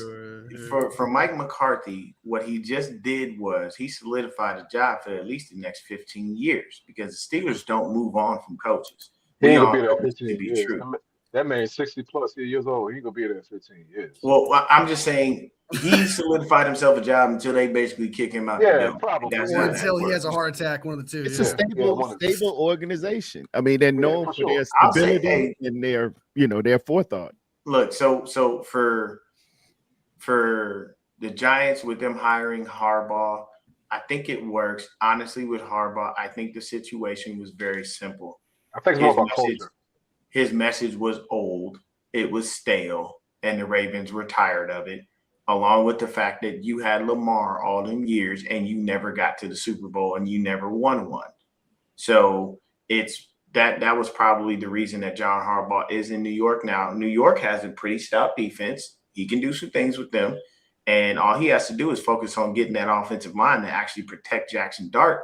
And he's got himself a nice little three-headed monster. You got Dart, you got Scatterboo, you got Neighbors. Yeah. Like, you got all you got to do is get you a solid tight end and get you a good number 2 receiver. You still got to get a quarterback. You can start turning things around in the NFC East, which we all know is an easy. You say need a quarterback? He still need to get. They still need to find a quarterback. You don't like Dart? You don't think Dart's got? You don't think Dart's I think once you collapse that pocket on Dart and stack that box, he's a lot like a lot of young running quarterbacks, man. You can only get by with athleticism until a certain point in time, and you're going to have to find a way to use your brain and throw people open, throw the ball downfield, extend drives, and I have not yet to see him do that. And yes, granted, he's a rookie. I didn't see that at all at Ole Miss, and I think he still has a long way to go in the passing game. Okay. Yeah. His problem is that he just I like the talent and stuff like that. I think I don't know if I necessarily agree. Like he runs and stuff like that. I do agree. Like you say, he's a rookie. He needs time to develop to get better at that, recognize those reads and stuff like that. Like my problem, I agree with you. The problem is he just takes hits. That's my issue. He's going to keep getting concussions. He's already has like 3 already.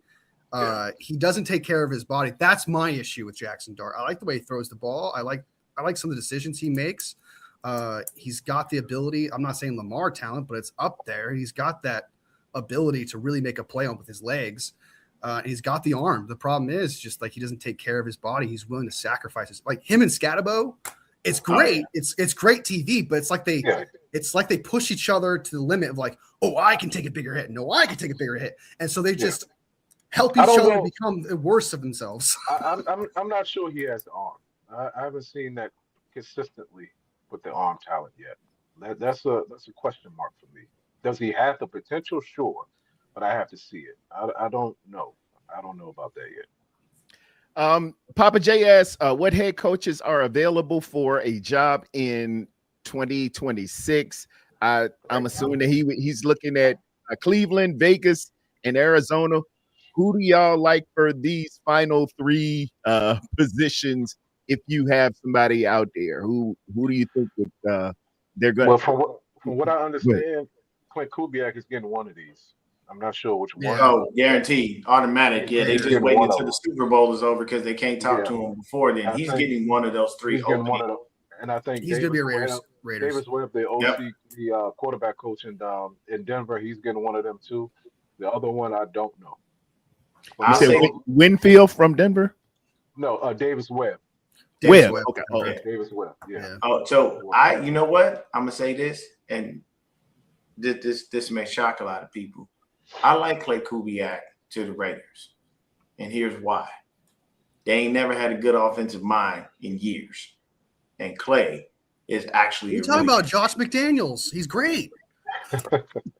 Yeah, and look, in New England where the system actually works for a change because it don't work nowhere damn else. I don't know why, but he can't. Yeah. He couldn't do it in Indy. He couldn't do it with the Raiders, and I think he pulled out of another previous head coaching job because he just couldn't do it.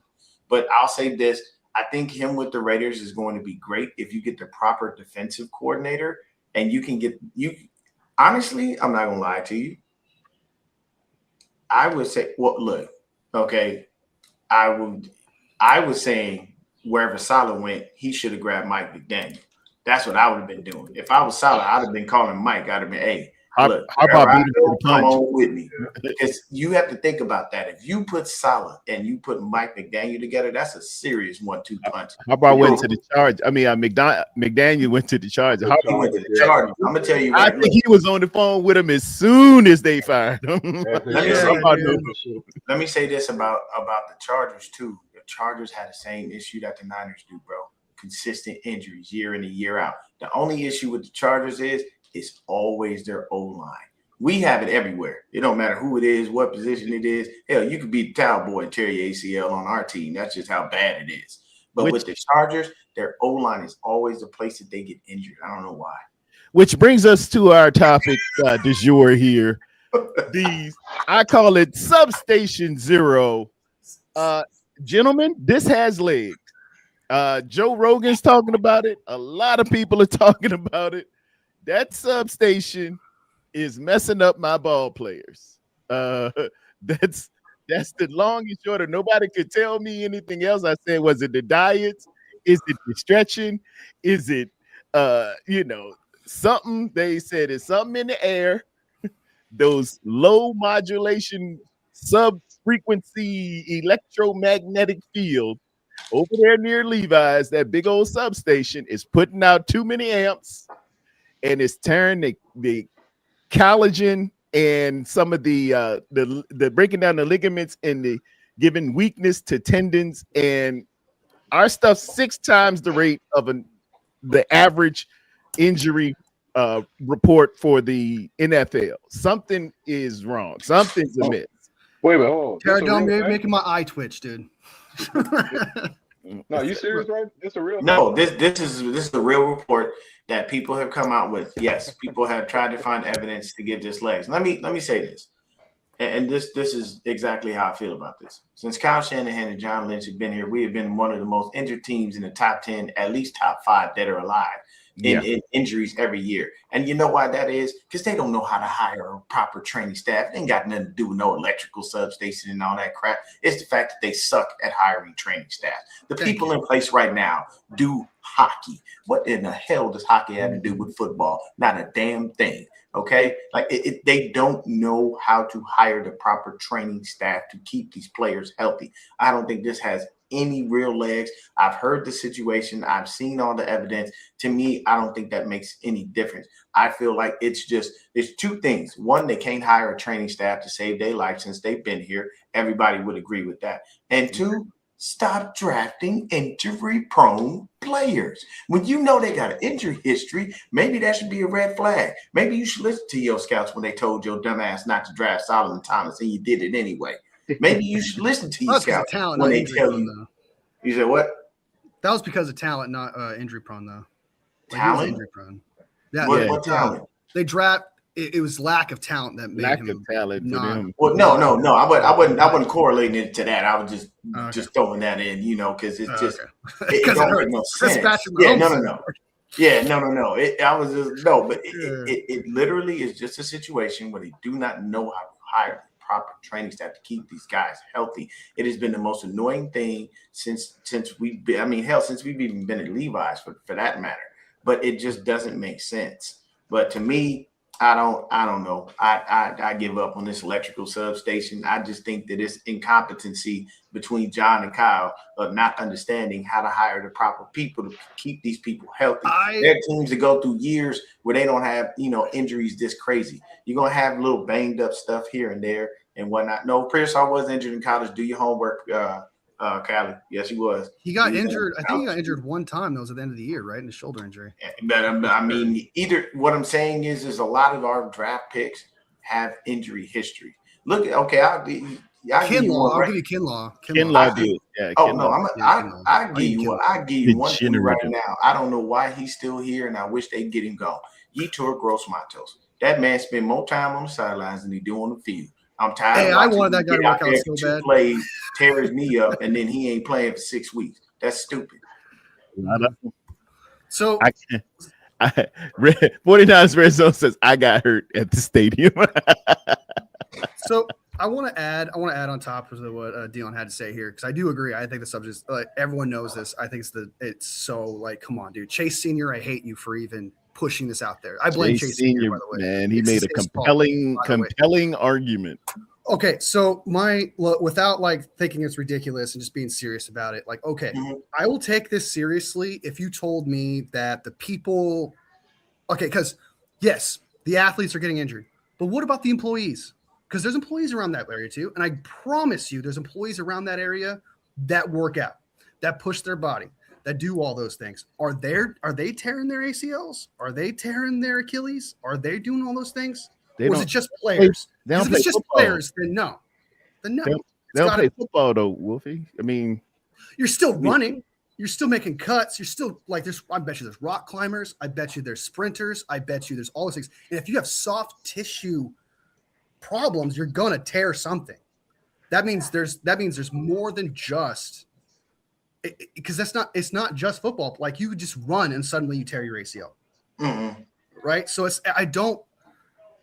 if you told me, show me evidence of other people who work out or around there, who live there, who push their bodies and they tear their ACLs a lot, then I'd be like, okay, well then obviously there's something going on, because then it's more than just players. It's the people surrounded by it. And then it's like, okay, whatever. But from what I hear, it's just players. So I cannot subscribe to that, because I need more evidence than just players getting hurt, because this thing's been around since 1988, and the 49ers have not been this most injury prone team forever. And to add on to the whole to what Kyle Shanahan being here for the very first since being here, we've been like the most injury prone team ever, right? I just saw a post from Dre Greenlaw. He was in an interview, and he says, and it contradicts everything you hear about Kyle's work, because I hear Kyle's practices are hard. They're difficult. They push you to the limit. That's what I hear. Dre Greenlaw says otherwise. He says he wants you fresh. They don't push. Sean Payton pushes you harder than Kyle Shanahan. That's what Dre Greenlaw says. So Dre Greenlaw is saying that practices are soft. Is what he's saying. So if that's the case, I'm confused now. Like, is it because the practices are hard, and also the train? I do agree the training staff is stupid. Get yourself some football training staff. Fix that shit. That's stupid. Well, I got Chase Sr. up here by the aforementioned. He said this is a big development. When Levi's Stadium opened, the electrical substation next to the 49ers field and stadium expanded, making it more powerful with potential 2,000% increase in capability. Many have shut down the 49ers injury EMF theory sayings, but this is what it was. Before 2014, it looked like the old Tasman substation.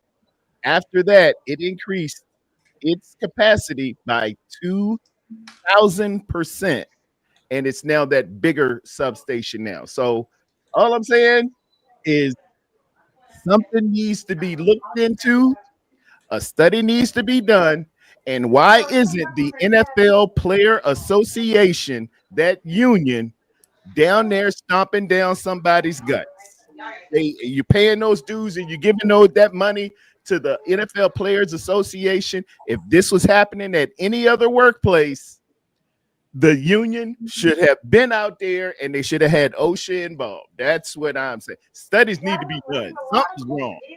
Something wrong. I agree. Like, okay. So there's one thing about the substation where I'm all for, if you want to just do it for the sake of doing it, so that way we just get it out of the way. If you want to move the damn practice field away from it, and I'm not going to complain. I'd be like, okay, well, it's something. They're doing something different. I think it's ridiculous. But hey, who knows? I could be completely wrong, and it actually is the case. So just do it. It's too much. Like, I did say it was ridiculous. I know, and it sounds like I'm contradicting myself here, but it's like, do anything at this point. If you wanted to move the practice field away, and I think it's ridiculous, not true, but it happens to work out, then guess what? It worked out. They moved, and they're no longer like injury prone and stuff like that. Do it. You need to do something different. Fire that training staff, get a new one. Okay. You need to assess your practices. Are they too soft? Are they too hard? And if you can, move the practices. I want you to do everything, even if it's crazy. Like Terradome said, go get yourself a priest, a monk, whatever it may be, to exorcist out the demons that's on the practice field. He said, let them go walk on the field, whatever you got to do, just go ahead. If we can't keep having these injuries, not at 6 times the rate of the average NFL team, that is something there. I mean, I know football is a violent sport, as 49ers Red Zone said. It is a very violent sport. People get hurt every year. They're going to be ACL tests, but at the precipitous rate, I like that word, that we're doing it, something's different. Yeah, that's way 31 different. Others are averaging 2 Achilles tear, and we are averaging 7. Something's different. Something wrong. You know, Hell, the only thing I would say is, and when I stated don't draft injury prone players, is because we've drafted a lot. I can't give you the list right now. I don't have it off the top of my head. I have to go back to my notes. But we have drafted a lot of players who have injury history, and it's bad. Nick Bosa, oddly enough, had an injury history. Oh yeah, and he had lost him, and we lost him twice to an ACL tear. So you can't say he ain't injury prone because hey, we've lost him for 2 years during this for the same situations. So with football, yes, it's a violent sport. Yes, most people are playing injured in some way, shape, or form. As far as like you just having normal ailments in your body, any player will tell you that. I mean, I think George Kittle likened playing a football game to the aftermath to feeling like you've been in a car crash because you're just banging bodies and banging the ground and all that stuff all day long. It's different. So. Me personally, I agree with you, Wolfie. Get a new training staff, figure it out, do it right. But I did want to ask you something, Wolfie. Sure. How you feeling, man? We're going into final year of Kyle Shanahan's contract, and there have been no extension talks, which is making me very happy. But you're not a fan of Kyle. Oh no, not by any stretch of the imagination. Everyone knows that. But I'm asking you called him the worst coach the 49ers ever had. I'll never forget that. Technically, for a period of time, his record in the regular season did dictate that he was such. I did don't. You could do that all you want. That's a fact. You can't argue a fact, Wolfie. You can't. Before this past season, Kyle Shanahan, by record, was the worst head coach the 49ers had ever had. You can look it up. Doesn't mean I'm lying. Tom Sula,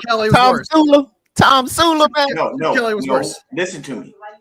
I'm saying overall record. How long was Tom Sula here? He didn't even have time. Well, that's not fair. That's not the same comparison at all. Tom Sula was pretty bad. It's fake. No. Mike Singletary pretty bad too. So I'm looking at overall performance, time, and record for someone who's actually had time here. If you're talking about the worst head coach we've had, of course, Tom Sula would definitely be by far that. Tom Sula farted at the press conference. I'm measuring it off of.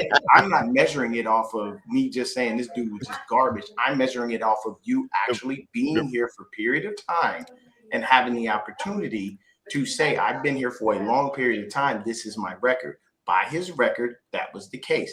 The other thing I was saying is, I'm asking you this question with this caveat. If Mike McDonald wins a Super Bowl with the Seattle Seahawks this year, Kyle Shanahan will literally fall to the third best coach in the NFC West by default because Sean's got one and Mike's got one. And now that's and Nick Sirianni's got one, even though he's not in our division. These three coaches did it in less time than Kyle Shanahan has had, and he's had 2 appearances. So tell me what you think about that. That's a big indictment. These other people have done it in shorter spans of time. They've been able to get the job done, and you have not. And you've had 9 years. So all the excuses of I had to build my team, I need to find McCoy, all those things have happened. And he's been there twice, and he's not gotten the job done. How would you feel about that? If you're looking at it and you're an owner, are you giving Kyle Shanahan a new contract? Yeah, he's good. He's good at his job. Did he not just have a coach of the year freaking year this year? Is he not a candidate for coach of the year? You want to get rid of a coach of the year that outperformed his expectations immensely, like tenfold? Like, that's crazy, dude. I understand. He did have I understand the Mike McDonald wins one and Sean McVay wins one. He's the third. I don't care if he's the fourth. If he's good at his job and he does things, he outperforms, and he does his thing, that's fine. I'm not going to get rid of Kyle Shanahan and then hope for the best that I get a top 10 coach. Hope that I get a top 5 coach right now. Like there is no option out there for that, especially if Kyle Shanahan gets fired next year and he's no longer coach. I don't see a offensive or defensive mastermind becoming available within that time frame. Also, Yes, You never know. He Never know. you never know. You never know. But there's nothing on the board as of right now. Nothing's popping off as top 5, top 10. If anything, they're all being poached right now. So, but who knows what's going to happen 2 years from now, 3 years? Yeah, a year from now. But yeah, what he does and what he brings to this team is culture that these players respect and love. Not to mention, he brings in players. Yeah, there's injury-prone players like that, but they bring in the right players with the right mindset. I love this fucking team. This year, we may have lost in the divisional round, but I've never been more happier with my team. I have never been more happier with the fight, the culture, the energy. It's been great. Despite all the injuries, despite all the problems, it's been phenomenal. You cannot just get rid of a coach just because Mike McDaniel so happens to win a Super Bowl. Like, that's not how that works. That's crazy. Then everyone fires their coach when Bill Belichick won No. See, once again, I feel like I'm speaking a foreign language to you, Wolfie. I think you've been taking me out of context a lot. You're saying he should be fired. No. I'm not stating that. I just said I wouldn't give him another contract. I'll let him stay for this year, but I don't know what you're doing this year. It's the same thing. I'd let him finish it out, but me personally, I am sorry. With your resume, with the monikers that you are provided, with everything that you have done, I have seen coaches fired for less. And you can't tell me that I'm lying on that because I can list. Don't make the Super Bowl. Don't make the NFC championships. Don't do those things. Listen to me. I have, dude, 1,000 times. You told me already that Kyle Shanahan is this guy, and he has the worst record. He's hit the ceiling. Hold on. He has the worst record between longest tenured coaches. Do you know how many there are in San Francisco, man? That's that long? Not that many, bro. It's like saying he's worse than Bill Walsh. Okay. Wow. Hold on, let me welcome to the program, ladies and gentlemen. On for the first time, Papa J in the What's up, Papa J? What's up, guys? How you be? I hope you guys can hear me. Can you hear me? Oh, we hear you. Yes, you got it. Yes, sir. All right. Hey, Dion, I got to ask you this. How are you going to say that he is one of the worst 49er coaches when he's the third best winning coach in 49er history? That's topping Mariucci here. So no, what I stated was for one year, he was the worst 49ers head coach based off of his overall record in the tenure that he had. That's all I said. Now listen to me. 2024? Yes. He was literally by his record. Why? Okay, why when I give you a fact, you run away? No, that's 2024. You know who else? You know who else was bad? You know what? I will literally. You know what I would do? Bill Walsh. This show, because this is TD show, and I need to shut the F up and stop taking over. I'm gonna say this. I will invite you and Wolfie on. Y'all both can come on to my show. I will gladly bring you on, and y'all can give me every reason that Kyle Shanahan is God on wheels, and I can give y'all every reason that he's not. What I'm saying is, for 1 year, and this once again is a fact. I don't know why you guys get upset. It's very simple. The man had a record that was sub 500, and he was not and by record at that point in time in history. That is what I'm stating. I'm not saying now. I'm not saying in the future. I'm saying why does that moment matter? In 2020, why is one season out of 8 great ones where he was fantastic? Did the best he could. What? Kyle Shanahan has had 3 years of consistency here, bro. Don't do that. In 2018, he had to rebuild the team. He brought it down, brought it back. 2019 goes to the Super Bowl. Literally, injuries are literally the thing. And here come the excuses. It was that substation. It's not an excuse. In 2024, that's a fact, bro. If you want to say, it's an excuse, they are literally the #1 most injured team in 2024. Tragic events. We were just injured crazily this year, and he did great. So what happened all the other years we were injured? It was that substation. All those things, the worst luck known to man. And you're going to say 2024 is an indictment on what he did after everything? I never said it was an indictment. I just gave you a simple fact, sir. Here's a simple fact. I'm gonna make a command decision right now. You know who need to get fired? That substation. Get that substation out of here. Hey, I think all of our problems is that substation. Is that substation. Go ahead, Alex. Let me just chime in real quick. I know this is 49ers based, 49ers centric. I'm the outsider looking in. And I cannot believe I'm gonna say this like Wolfie said earlier.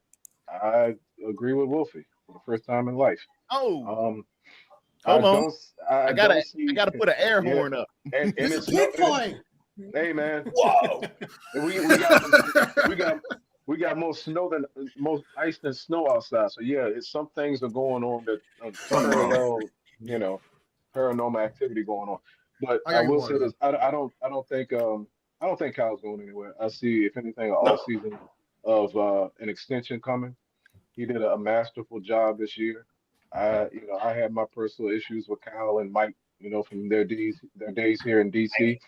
But from the totality of his resume and what happened and transpired this year, he's going to get in a contract extension. Oh, I like to crawl. Um, I think he's going to get a contract extension, and I think he's going to be, you guys as head coach for the next few years. I don't see him going. I hate to say it, Dion, but he did a good job. Before the he did. Yeah. I gave him his flowers for this year too. By the way, I did not state anything negative about him. I said he did a great job this year. Yeah, he did. But the caveat I gave to everybody when they jumped on this train and put him up there and exalted him, you know what I'm saying? Put him on the pedestal. I said, y'all know we had lots of other years we were injured, and this was not the case. So we can't make it seem as if he does this all the time. And the reason that I state what I stated as far as Kyle, but he is very good though. He is a good coach compared to some of the other ones out there you could have. He's been very good for a long time. Yeah, but my thing is when people give him overabundance of consistency, like Wolfie said, for 8 years he's been great. No, he hasn't. He ain't been great for 8 years because Kyle Shanahan had 3 years of consistency that started in 2021. And it went to 2024. 19. After that, those were his years where we were in the NFC Championship and I believe we went to the Super Bowl one of those years. So that was not a situation where Kyle has had this just overwhelming consistency that everybody keeps giving him. So for me, my biggest thing is everybody will say, oh, well, players were injured or this or that. So y'all don't take that into account in looking at an overall assessment of a head coach. Y'all just say, hey, it was a down year. If that's the case, then why did Jeff Fisher continually get jobs when his teams were horrible damn near every time he put them on the field? All I'm saying is, I will actually put this indictment. This is a real indictment. I'm not even going to lie to you. I'm going to move off Shanahan. It's the Yorks. They care about money. They don't care about winning. And the reason I can tell you that is because with Eddie D, 5-0. With the Yorks, 0-3. You do the math. It's very simple. They care about asses and seats. And you can keep Kyle here because what does Kyle do? Kyle gives you hope. Every other year, Kyle going to fall off. And then he's going to have 1 year where he looks great. And then everybody's going to be like, ooh, Kyle. And then when he falls off, everybody's going to be like, but the owners and coaches don't play. The players play. And it's what I'm saying is you got to care about winning because if you are now at a point where you are 0-3 in Super Bowls and you ain't looking at that going, damn, what the hell can I do to get this damn thing right? Like it's not making sense. The ownership definitely got to take some kind of accountability because you have to want that. See, Jerry don't want to win. I can tell you that right now. Jerry Jones don't want to win the Super Bowl. He just wanted to be about him. Jerry Jones is the Diddy of the NFL. He wants everybody to talk about him. That's how he feels. I think he wants to win. He's just bullheaded and doing it. He wants to win. But Jerry, can I ask? Just go ahead, brother. Can I ask this? Do you think George Seifert was a great coach?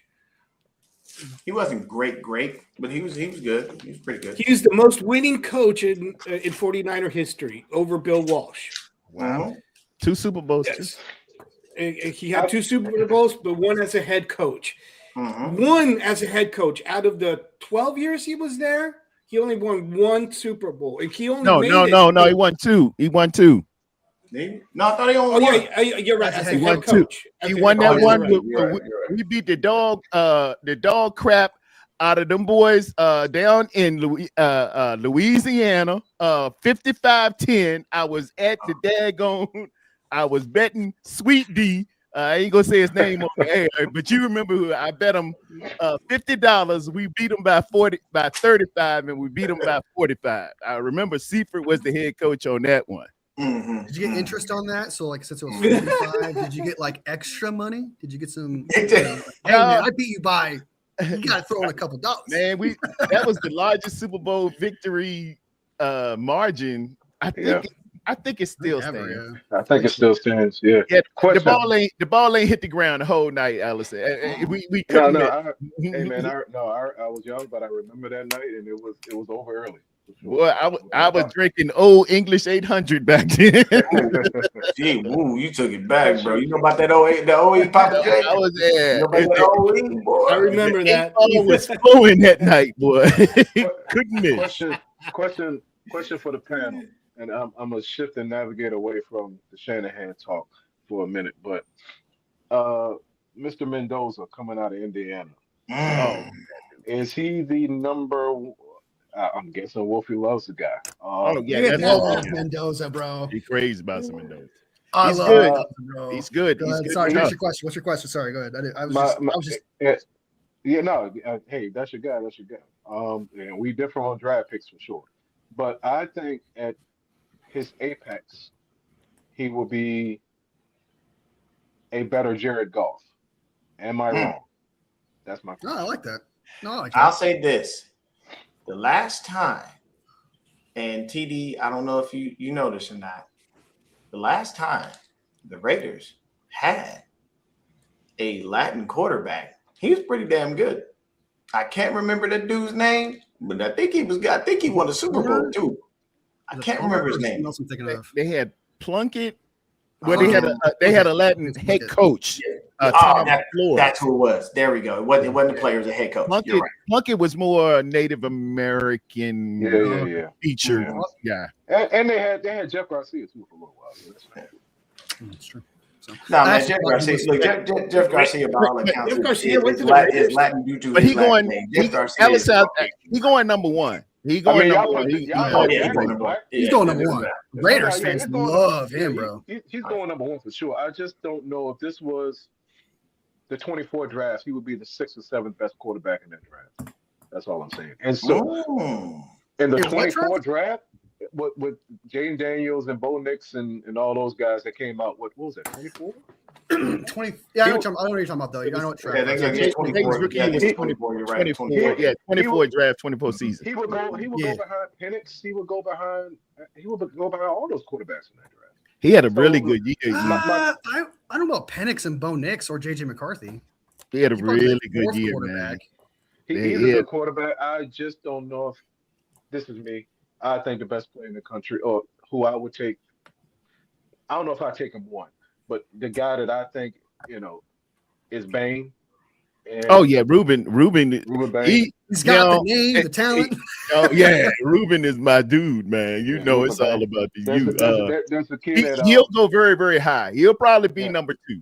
Yeah, there's a kid at Texas Tech, defensive end named David Bailey. He's good. He's very good too. So he's good, and they got a tackle in Clemson. I think it's TJ Perry. Peter Woods.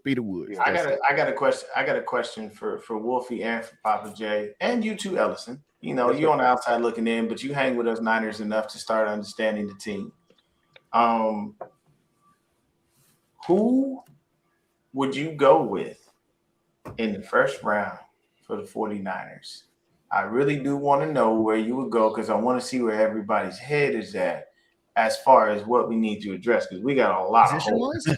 Position-wise, if you're using, hold on, let me say it like this: if you're using the first round pick, and if you're trading the first round pick. Ooh. Now what? Now, yeah. See, now I got the wheels turning.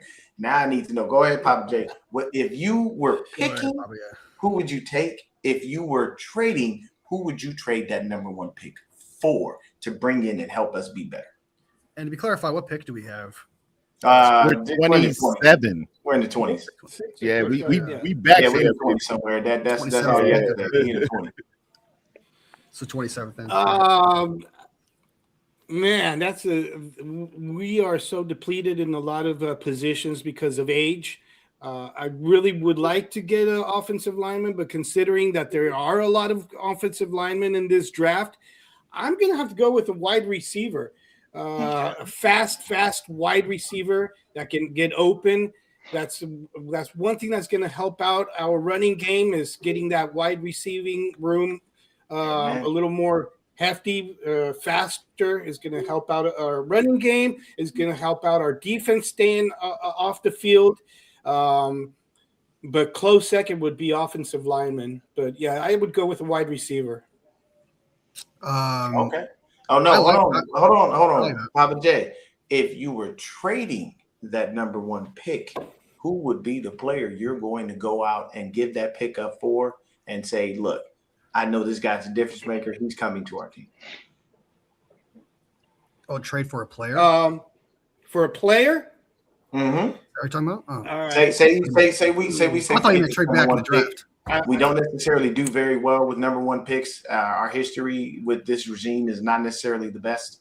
But if you're saying I'm going to trade this pick and go get somebody, who would you take? Man, I haven't really put a lot of thought into that scenario. But is Justin Jefferson a free agent or is he under contract? There you go. No, he's not a free agent. No. He's not a free agent. I would go with Justin Jefferson. This guy, Papa J, is in my mouth. Okay, I like it because I'm with you on that one, baby. I love me some JJ, and bringing JJ here and putting him in red and gold would be a beautiful thing. It would. But the other guy I would take, which I know would never happen, is CeeDee Lamb. Nah. Yeah. I take JJ over CeeDee Lamb. I would too. You know what? I'm not against it. Like, yeah, obviously. I'm not against it, but if you're giving me an option, I'm taking JJ. Yeah. I'm taking JJ. Yeah, definitely. JJ would be my first. Cowboys player. Yeah, nah, man. He mess him up with that Cowboys. I see CeeDee Lamb twice a year, man. CeeDee Lamb is a ball player, no matter what. He's good, yeah. No, yeah, he's good. He's good. I ain't saying. How about in the perfect world, Nakua? I would take Nakua. In a perfect world, from the Rams. Oh my God, he loves Puka Nakua. I think he's great. Too. He balled out, man. He had about 100, 150, 165 in that game, man. So we saw some of the best receivers in the game in that NFC Championship, and they're who we face two times a year. You know, each one 4 times a year altogether. The tandem of Puka and Devontae. I thought Devontae was the best receiver in the game. Six years removed, but still very, very good. JSN and Cooper Kupp. Cooper Kupp is coming off of he was an all-pro in 21, 22. So he's not as great as he was, but still very effective. And that new speed with Shaheed, good Lord, you know. We need corners. So Ellison, what would you think if just on the outside looking in from someone who's not in the building? What would you go with as a pick, and what would you go with if you were trading and say, hey, the Niners need this person's gonna make a difference? For y'all, I would say, and obviously I kind of agree with Papa J, I would say wide receiver too. But just to go a little bit off the board, I would say I will look in the secondary. I would try to find another corner or another safety. To be honest. Yeah, I know you're not a big fan of Lenore, Stout, or Green. We had that conversation. No. I'm not a fan of Lenore. I do like Stout. I've always liked Stout. I like Stout since the preseason. But I've never been a fan. I think you had B- corners. That's just me. That's my opinion, and I stand by it. But I would go corner or safety, whoever, depending on how the board falls.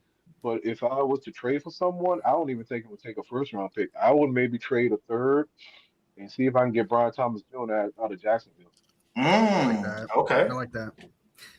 Yeah, that's a good one. Okay, what you got, Wolfie? I'm gonna go a little different just because I feel like they're practically on the same level, and maybe some you guys might disagree with that. This might be a minority opinion, but it's two options. Whatever is the best available, either fast wide receiver, because we do need speed. I do agree with that. We need to get a fast, speedy wide receiver, or the best possible tight end that you think will fit this scheme. Because we're not going to have George Kittle next year. He is out. You got to count on him being out for the rest of the season next year. We need a tight end, and we got to plan for the plan for the future to replace him. So right now we don't have a number one tight end. Tungus is great, but I don't trust him to be the number one guy. I like him, I do, but I think it's between wide receiver, tight end, and then in the second round, go with offensive line. That's the order in which I would take it. It's really weird to say that too, because last year was like, well, I guess not last year, but the year before that, it was like we drafted a wide receiver at the 31 pick. What the hell? And now it's like we need a wide receiver. So it's just kind of like interesting how that all kind of just flipped. Mm-hmm. But that's what definitely doing, either wide receiver or tight end. That tight end from Oregon, I've heard potentially might go to the 49ers. He's really good. Can't block. That's why he's not a blocker, but he's excellent pass catcher. Great out. Yeah. Kyle Pitts. Yeah. Kyle Pitts. Okay, he Kyle Pitts. Pitts can catch, but he can't block. Okay, now if you're trading, who you going to get? Honestly, Brian Thomas Jr. probably to me is the best one. Justin Jefferson is impossible, but if you told me, I would trade 4 first-round picks for that guy. I would. He's young. He's still young. Prime. To me, the best wide receiver in football, and would instantly make this offense insanely good. It would better than Chase. What's that? I think he's better than Chase. I like him better than Chase. Chase has Joe Burrow. What does Justin Jefferson have? And he's performing. So I imagine if Brock Purdy had Justin Jefferson. Wait a minute. You said he has Joe Burrow. You could flip that and say Joe Burrow has Jamar Chase. Both of them got each other. They like Sonny and Cher. Yeah. The argument's still the same. The argument's still the same. I got you, baby. Jamar Chase was still putting up numbers with backups too. Let's not forget that. He was. Yeah, Joe Flacco was throwing that thing to him too. Yeah.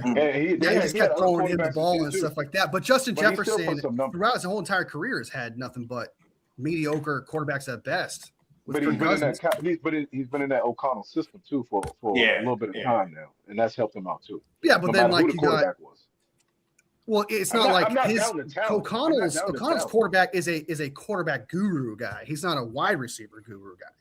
So Justin Jefferson's going out there doing his thing. But he may fit the system. The system fits him to a T, no matter who the quarterback is. Well, then that applies to every single player unless they go to a different team. No, it doesn't, because every other player doesn't play like Justin Jefferson or Jamar Chase. So no, just because the system may fit you. Okay. So for the sake of argument, it applies for both of them then, because if you're saying they're both in the same tier, we're not going to know that. Oh, they're in the same unless they go to a different team. If that's but I do know, brothers. We talking. Do you want the Ferrari or the Bugatti? It's okay either. Who's the best wide receiver is like a whole other which one thing. It's 1A, 1B, but I think one's 1A, the other one's 1B, and you have the opposite. See that? Yes. But I'm trading. I'm doing whatever I can to get Justin Jefferson, because not only is, to me, he's the best wide receiver in football. He's not a diva. He supports the team. He's all about the team, and he'd be great for this culture. Kyle would absolutely love him. When he don't get the ball? What are you talking about? He doesn't act out, dude. If he does, it's maybe 1 or 2 games in 16, 17 games. I have never seen this guy throw J.J. McCarthy under the bus. I've never seen him go complain. But wide receivers do that. A lot of them do. He does it. And he's the best at his position. So not only do you got the best at position. He'll act out just like a lot of other guys too. It might not be at the same tenor or tone as A.J. Brown or somebody like that, but he'll still, when he doesn't see the ball, he'll get pissed just like any other receiver too. So TD. What's up? Let me get TD's take on this real quick. I'm looking at our needs, and the first one, it says wide receiver. Okay. But if it's me, I want an offensive line. I've been asking for a premier offensive lineman. That ain't gonna happen. I know everybody says it around playoff time. And everybody said, "Oh, we got to get that offensive line, and then around February, we start looking at combine speeds, and a wide receiver would really be nice. So we might as well just start looking for the wide receiver. If I had to trade the pick, it's Justin Jefferson, or if you can give me Jamar Chase, either one, the Bugatti or the daggone Ferrari. Now I'll take Maserati. I do got a question though. How long is Trent Williams' contract for?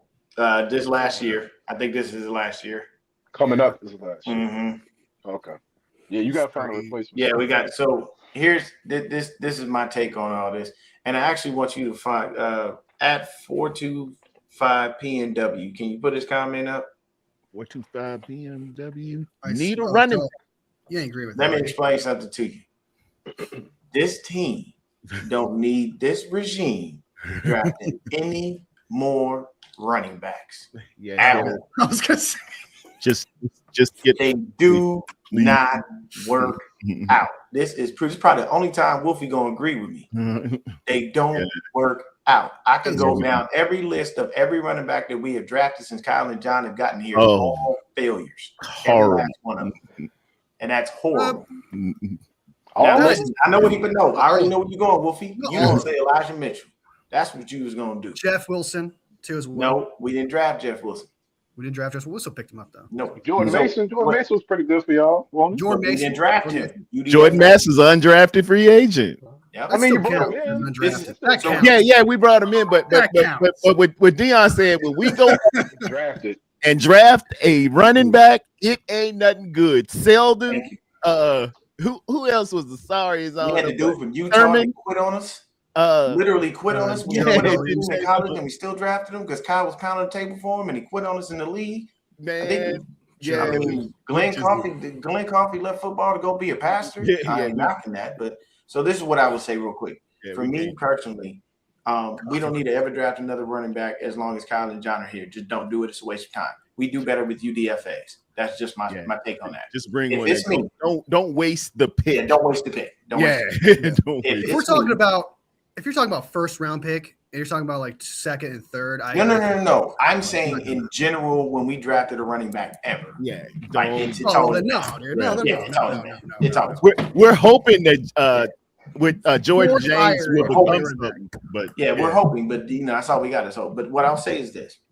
I agree with everyone on the wide receiver pick. I would go get a good receiver, whatever best receiver is available. But I'm going in the opposite direction than everybody here with that trade. I'm tired. And I'm real tired of us not doing well with our first round picks, which is why I wouldn't draft a wide.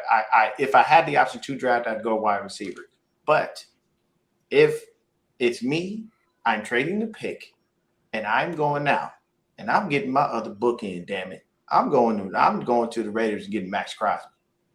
Okay, I'm tired of them constantly bringing in nobodies to go opposite Nick Bosa, and they don't last. They don't do enough. Max Crosby is the pillar of consistency. Yeah, man. What's that cap number? You didn't like. What's that cap number? Didn't like Bryce Huff next to Nick Bosa? What did he do? I liked him.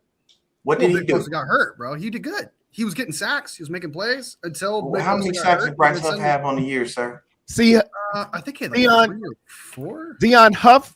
Bryce Huff is a situational and not a rotational. Definitely not an everyday. I want consistency and a mainstay, and that is Max Crosby. He shows year in and year out. I don't know. I'll take a look at the cap number. But I'll tell you right now, we'll find a way. We got Parag Marat. You know the cap is cap. The cap is cap, but at the same time, that's a lot of cap. Listen to me. But so I'll tell you why, Ellison. Because year after year, TD, Wolfie, Papa J, what do we draft in the first round in 49er land? We draft defensive linemen. Yeah. We don't touch the offensive line. We got to hurt. We drafted one wide receiver. All of these things. And speaking of first round, ladies and gentlemen, let me bring to the stage Reject Shell is in the building. Welcome, Reject. She has landed. The Queen of Queens. Let's go. In a descent in final and ended. I'm going to have to agree with Dion on this one because I don't see comparing Bryce Huff. He's not he's definitely not Max Crosby. First pick trade material, but Crosby is. So yeah, I'm going to agree with. I'm going to agree with that. I meant like if you can get Max Crosby, I'm not going to be like, how dare you? I'm not gonna be like, I'll be all for it, bro. But I'm just saying I like Bryce Huff and what he did as like Terry Dome said, situational third down pass rusher, go get the quarterback. He was good at that with Nick Bosa on the other side, but that's the caveat. You've got to have Nick Bosa on the other side. So if you want to trade Crosby, I'm all for it. What's that? What y'all coming to the table with? What does that deal look like? If that was to happen, we're talking multiple picks here. Multiple picks. I would do 2 firsts, probably 2 firsts, and then something else, and maybe a player. And a player. And a player. Because he is. How old is he? He's like 29, right? He's like 29, right? For Max Crosby, I'd give a first round, a third round, and Mac Jones. No, because the Raiders need a quarterback. Oh, you heard me. They're getting Fernando Mendoza. They're going to get Mendoza. Elizabeth, I'm coming to you, honey. I'm coming. No. Don't give away the house. Oh, sadly, Mendoza's going. It's like one of those old Western movies. Oh, Lord, don't give away the Two first. You said 2. What was that again? 2 first and what? 2 first. No, 1 first, 1 third, and Mac Jones. Oh no, that's 1 first. That's not. That's underselling.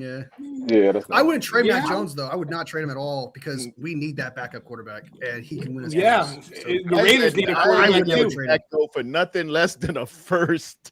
I'm holding, and they'll probably they'll deal a second, they'll deal a third. But if it's me, hey, you better pony up if you want Mr. Mac Jones. That part. You're giving up games, bro. You're giving up games. Bryce Huff, just for context. Bryce Huff had 4 sacks this year. So I am not sold on the fact that he's going to do much. Even we let Leonard Floyd go, and he had more than that. So what I'm saying is, now since you just jumped in here, Jet, I'm going to ask you this question. If you had the opportunity to draft a player with the first round pick, who are you going with? And if you said, no, I ain't drafting it, I'm trading that first round pick, who are you going to get to improve the team? A kicker. Lord, child. He said a kicker. Don't do that. A punt returner. The disrespect on the blasphemy. I think that was Seabass, wasn't it? Seabass. Disrespect. Janikowski is here kicking that thing 80 yards. I draft him. I draft him right now. I mean, whoever we, right now we need, Dion, we need a lot of an offense and defense. Who in the hell we going to pick, or we going to pick up? Really, right now, it's really free agency trade because draft don't do us no justice. We all know that. So, I mean, I hate to answer a question with a question, but who y'all rocking with? It's like, so Wolfie, Papa J, and TD all agree that Justin Jefferson would be the guy we would trade for. Okay. If you could, I don't think it's possible. And they all agree that if we were to actually use the pick, we go draft a wide receiver. So we got to go find our own Justin Jefferson in the draft. Go get the real Justin Jefferson in real life. Have to find a Justin Jefferson that nobody knows about. He's got to be like Nanu on the Disney movie. Okay, so get his doppelganger. That's how you do that. Got to play at the University of Zaire, and nobody. Hold on, TD. You said something. What show was that? With Paradise Island, where he was like Nanu. Paradise Island. Paradise Island. Nanu was Mork and Mindy. Paradise Island. My bad. The plane, boss. The plane is fantasy. I'm 30. I'm 37. Damn. I don't know. My bad, man. I know this. I know you got guys in there. Wolfie remembers Saved by the Bell. He came up on Teletubbies.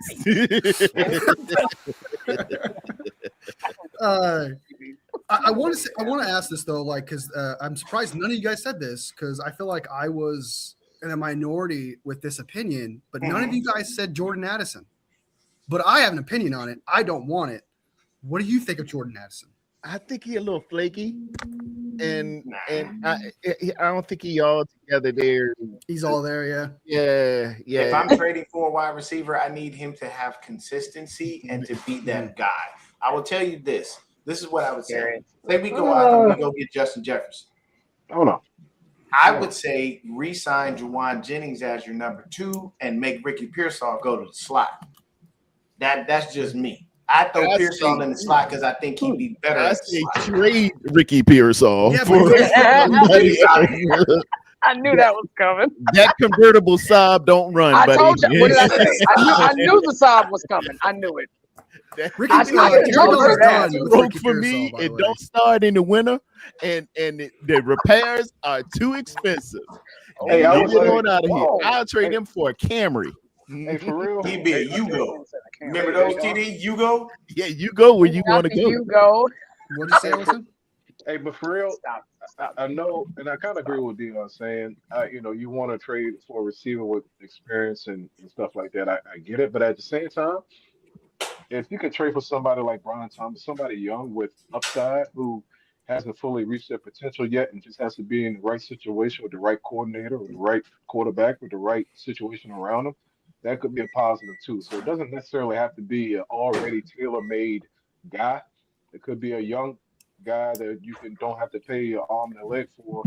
That show potential. That show potential down the line. It just hasn't fully been grasped yet. You know what? I would trade to, and this may sound crazy, and I could be off the wall here, but I would trade a fifth, or I would say I'll try a fifth and maybe a fourth. Let's send it to Buffalo, see if I can get Keon Coleman out of there. Okay. Kind of out the box, but not maybe not as far fetched as we think it is. Keon Coleman's been a little lackluster. And what you're saying is more feasible, and that's something they would probably do. But really, what the San Francisco 49ers need is that marquee threat. That guy that when they're doing it, when they're doing the games and they saying this week the game will be, oh man, so and so is gonna be like a CeeDee Lamb, or I need that guy that can scare a defense. I don't want the up and comer who might, he if it's right here and it's right there and it's right there, too many rights, we just going in a circle. I need that one that come in bona fide, because Kyle is going to get him and say, oh, well, he don't do this well. I'm going to put him on the bench. I'm going to do this. I need that guy who's established, who ain't going to take no crap, who everybody says, Kyle, he done went for 1,000 yards over there. You messing up if you ain't got him on this field. And I don't want to hear about he in my doghouse. I don't want to hear about he in my outhouse or he in my penthouse. I need that SOB on the field running up there, scaring those safeties so I can slide my routers in the inside dig going up under it. But you gotta. But those you want to get those are not a lot of those are hanging around just anyway. Yeah. I agree with that. First for it. No, but I agree with what TD was saying, because his point was basically, I need this person to be established so Kyle doesn't try to do his little doghouse routine, because he do that. He do that a lot. I get that, and now Eric, you want the upper echelon, you can get the upper echelon, but at the same time, that may not be available. So what I was saying was, Ellison's look at the realistic of things. Yeah, for sure. Yeah, the realistic idea of what actually people trade, and not just like the hopes of things like that. So what Terry Don is saying, we need to get a wide receiver version of CMC.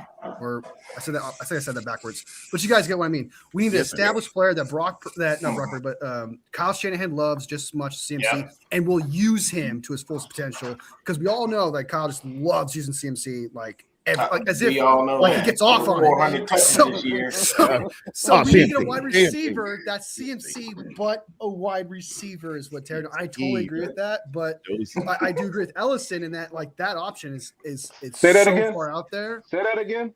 What you started? Say that again.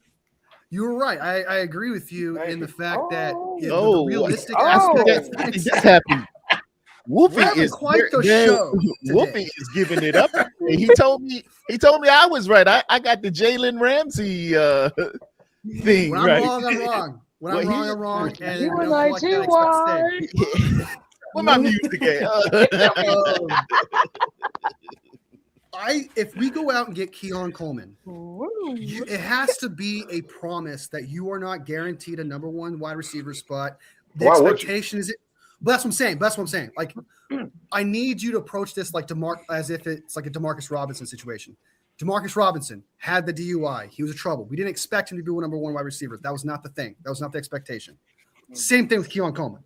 If you trade for him, you get a 6th or 7th. The idea is like he potentially could be this guy. We're taking a shot. It could be a thing. He might just be the number 3 or death wide receiver, whatever. I'm open to it. I'm all for that.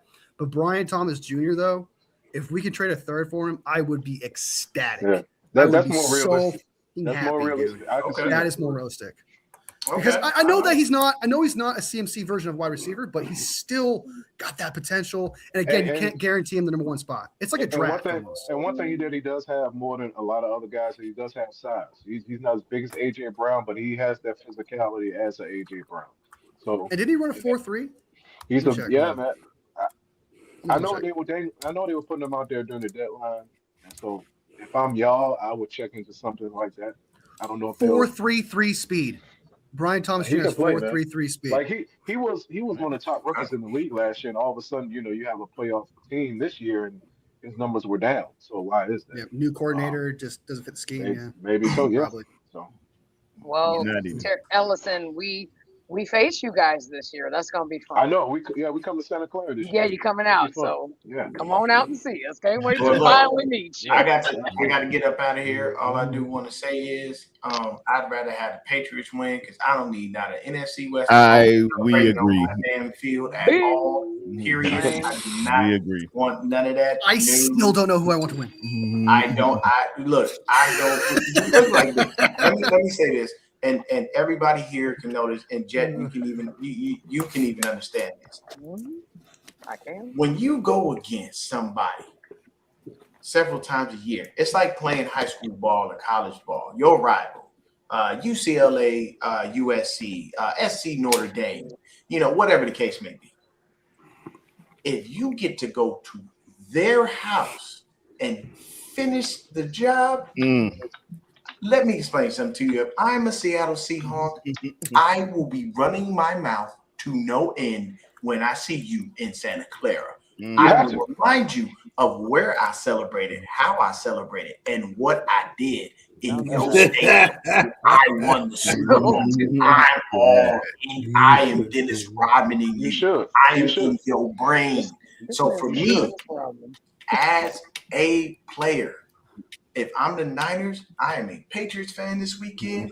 I am looking for the AFC to win because there ain't no way in hell. No way in hell. On the podium at you your gonna field. have me. You gonna come into my house and be talking trash and laugh at me because you celebrated on my field. I am so sorry. No way, no how. It's not happening. I don't want. I need New England and Robert Kraft to get them another ring. Are you okay? But you're okay with a team. Here's my caveat. Here's my problem. Are you okay with the team becoming the greatest NFL team factually at that point? Because they have 7 Super Bowls, top 5 regular season wins, top 3 playoff wins. There's no freaking way they're not the greatest NFL team. I would rather have that than to have the Seahawks win a Super Bowl on my damn field because then I got more ammo to come at you about Kyle Shanahan. Yeah, but the Levi's thing is not, Levi's thing is not fair. The Levi's thing is not fair. You know I'll do it. Here's the thing. Here's the thing about the Levi's thing. That's not fair because not everybody, not every stadium qualifies for the Super Bowl. So it's just not. It's just the Levi's is special. Vegas is special. Saints got it going on too. But not every. It's not like they earned to go to Levi Stadium specifically. They earned to go to the Super Bowl. And that's the difference. I don't care if they won the NFC Championship game in our house. I would take that more personal than the losing in the Super Bowl somewhere where it's outside of their control, other than the owner being like, "Hey, let's have the stadium this year." And it's just outside of that. I don't personally take it. I don't take it personal. I get where you're going with that. I understand why you don't take it personal. Me personally, I'm gonna make it personal. Because if I'm a Seahawk, why would you do that? If I'm going to make it personal, if I'm a Seahawk, I am going to crap on you every time I get on your field and remind you that I wanted your house and you couldn't even get here. I stopped you from getting here in your home. In your own building. Well, actually, they stopped us in their home. And then I'd be like, what I'm saying is, I am going to put you through a mental ringer when I see you in your house, because your house is now my Well, Dion, what I will say to that is, get ready. Whoa! He's got the Hawks. What's wrong with the Hawks? What's wrong with the Hawks? Okay. I don't blame him. Ellison doesn't have. Ellison says it's gonna happen. And as I leave out of here, one thing I do want to say is, me personally, for our division specifically, I believe Jackson Smith-Njigba is the best receiver in our division, period. And I believe he is a top 5 receiver in football. I don't think that there's anyone in our division that is better than him. And I will say this. Puka pretty nice. All praise, all glory due to God, because what did Jackson Smith-Njigba do in his interview right after the game? Oh, man. Excellent. Lord, he gave up the praise. Amen. Why? Because he knows where everything comes from and why everything is. So amen to that young brother for being able to get on national television and say that and not be afraid to have, an evangelistic moment for himself. Appreciate all of y'all. Nothing but love to everybody here on the panel. Papa J, always good to see you, brother. And you and Wolfie, believe me, y'all are invited on the channel, baby. We gonna come on. We gonna have this debate. We're coming at you. We're coming at you. Points ready. I want all your points. I want everything great, because I'm coming with a whole host of things. I'm coming with it all. Ellison, you want in? Yeah. Okay, Ellison, you coming in too, then, man. I like going to enemy territory. That was a meal. Oh my God. I'm the home locker room too. Yeah, they do get the visitors. Because New England is getting the visitors' locker room. Okay. Yeah, they will. But hey, we'll see what happens. But hey, for me, go Patriots, damn it. Go Patriots. I do not want the Seahawks celebrating on my field. No, thank you. Hey, another thing, if the Seahawks do win, do you know how much talk there's going to be about, we should have kept Sam Darnold instead of it's already starting. That part. Somebody already put that out there. Papa J. Good one on that one. Yeah. There's going to be the narrative. But hey, we got Brock and we got Mac. So we good, okay? I like Mac Jones. A lot of respect for the kid. Great dude. A blessed day, right? You were all right, my like brother. Else, thank you. Hey, thank you, brother Dion. Y'all can check him on the Gang Podcast. That's my man Dion, ladies and gentlemen. Dion, give him a round of applause as he has left the building. Dion. Can I make a request to Jed, York, Kyle, and John? Just for 1 year, just 1 year, can we get Travis Kelce here? Just 1 year. Jay really wants Travis Kelce. Good Lord. It'd be fun. How much booty we'd have to give her. She's not going to give you earrings like that unless she's giving him some booty. That would be a fun thing to have on the team, right? I'm into America moment there. Why do you want Travis Kelce? Papa J, why do you want Travis Kelce? That's what Ellison's asking. What do you want? The experience, his blocking, and I think he would mix really well with Brock Purdy on those little outs, just like George Kittle does. He is I think the second best tight end in the league. George Kittle being number one, and man, we get to see Taylor Swift every now and then. Come on. Well, Jason Taylor Swift. Weighs 10 pounds. Okay, that girl weighs 5 pounds and wears a size 0. He got secondary one on that one.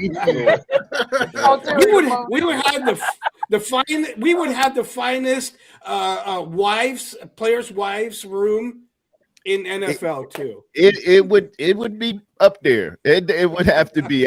You'd have to show me evidence of another better one. That'd be pretty nice. Speaking of that, no, but seriously, it's because of the blocking. It's because of the experience, and I think he would help out Tunges on the other end while George Kittle is out the way. I would have. I can't think of anybody that has that kind of experience and talent to replace George Kittle just for 1 year, and see what happens. It'd be like getting George Kittle without the exact blocking ability, in a sense. But I think he's a little washed. I think he's a little washed. Can't run anymore. He couldn't run 3 years ago. So I like the idea because the name is fun and having on the team would be fun. I like it for that reason, but I think he's done. He's not leaving Kansas City anyway. Oh, he's going to the Browns. He's going to go to the Browns. He wants to be a Brown. Travis Kelce has already said that. Like he's always wanted to be a Brown. Want to be a Brown? Why? Yeah, because he's from Ohio. He loves he grew up a Browns fan. He's not going to the damn Browns. He wanted to be a Brown. Apparently, in an interview, he was like he begged the Browns to draft him. He wanted to be a Brown so bad because he grew up a Browns fan. I know that's crazy, right? That's crazy. I don't see that one. I don't see that. If the Niners were that bad, bro, and I was a Niners fan growing up, I'd be like, "Don't draft me, bro." If the organization was that bad, I'd be like, "Nah, dude, don't draft me, brother." Ixnay on the draft day. Let's not talk about that lottery. I'm all for it, but no. Be prepared to lose your money. Yeah. I'm going to play wiffle ball or something. I'm going to play dodgeball. We're safe. Do you guys? Terdo. Good. I'm sorry. Just going back to your title of the segment, and I wanted to get on earlier, but I couldn't. I was busy. But why not Aaron Rodgers over Shedeur Sanders? I don't. Is there a reason why Aaron? I looked up. Aaron would say no to that. I don't know why they did it. Like unless they went to him, asked him. Like Allison brought up the point. Maybe they said, "Hey, Aaron, you want to come on in?" Aaron's like, "Yeah, I'm going to smoke some ayahuasca. I ain't messing with you." Trevor Lawrence. It was a lot of statistical guys, but it's a voting protocol for this, and it's voted on by the fans. And apparently, Shedeur had a whole plethora of votes. A lot of You got to remember a couple of years ago, man, when a lot of quarterbacks and players said no, they weren't going to the Pro Bowl. That remember Snoop Huntley went to the Pro Bowl as a backup for Baltimore. Oh yeah, that's true. Yeah, it's like 3 years ago. I know we had Jake Brindle go one time, and that's a joke in itself. Jake Brindle win as an alternate? What? And it's a flag football game, so So I'm not. I would take CJ. I think CJ Stroud should be there even over Shedeur Sanders, and I don't think CJ Stroud played that great. He's not that good. He's a mid-tier guy. Always has been. You know how I feel about them Ohio State quarterbacks. I don't Speaking of college ball, TD, sorry about your team. Oh. Damn. Because I was watching it. I know, Sam. I was like, no! Indiana!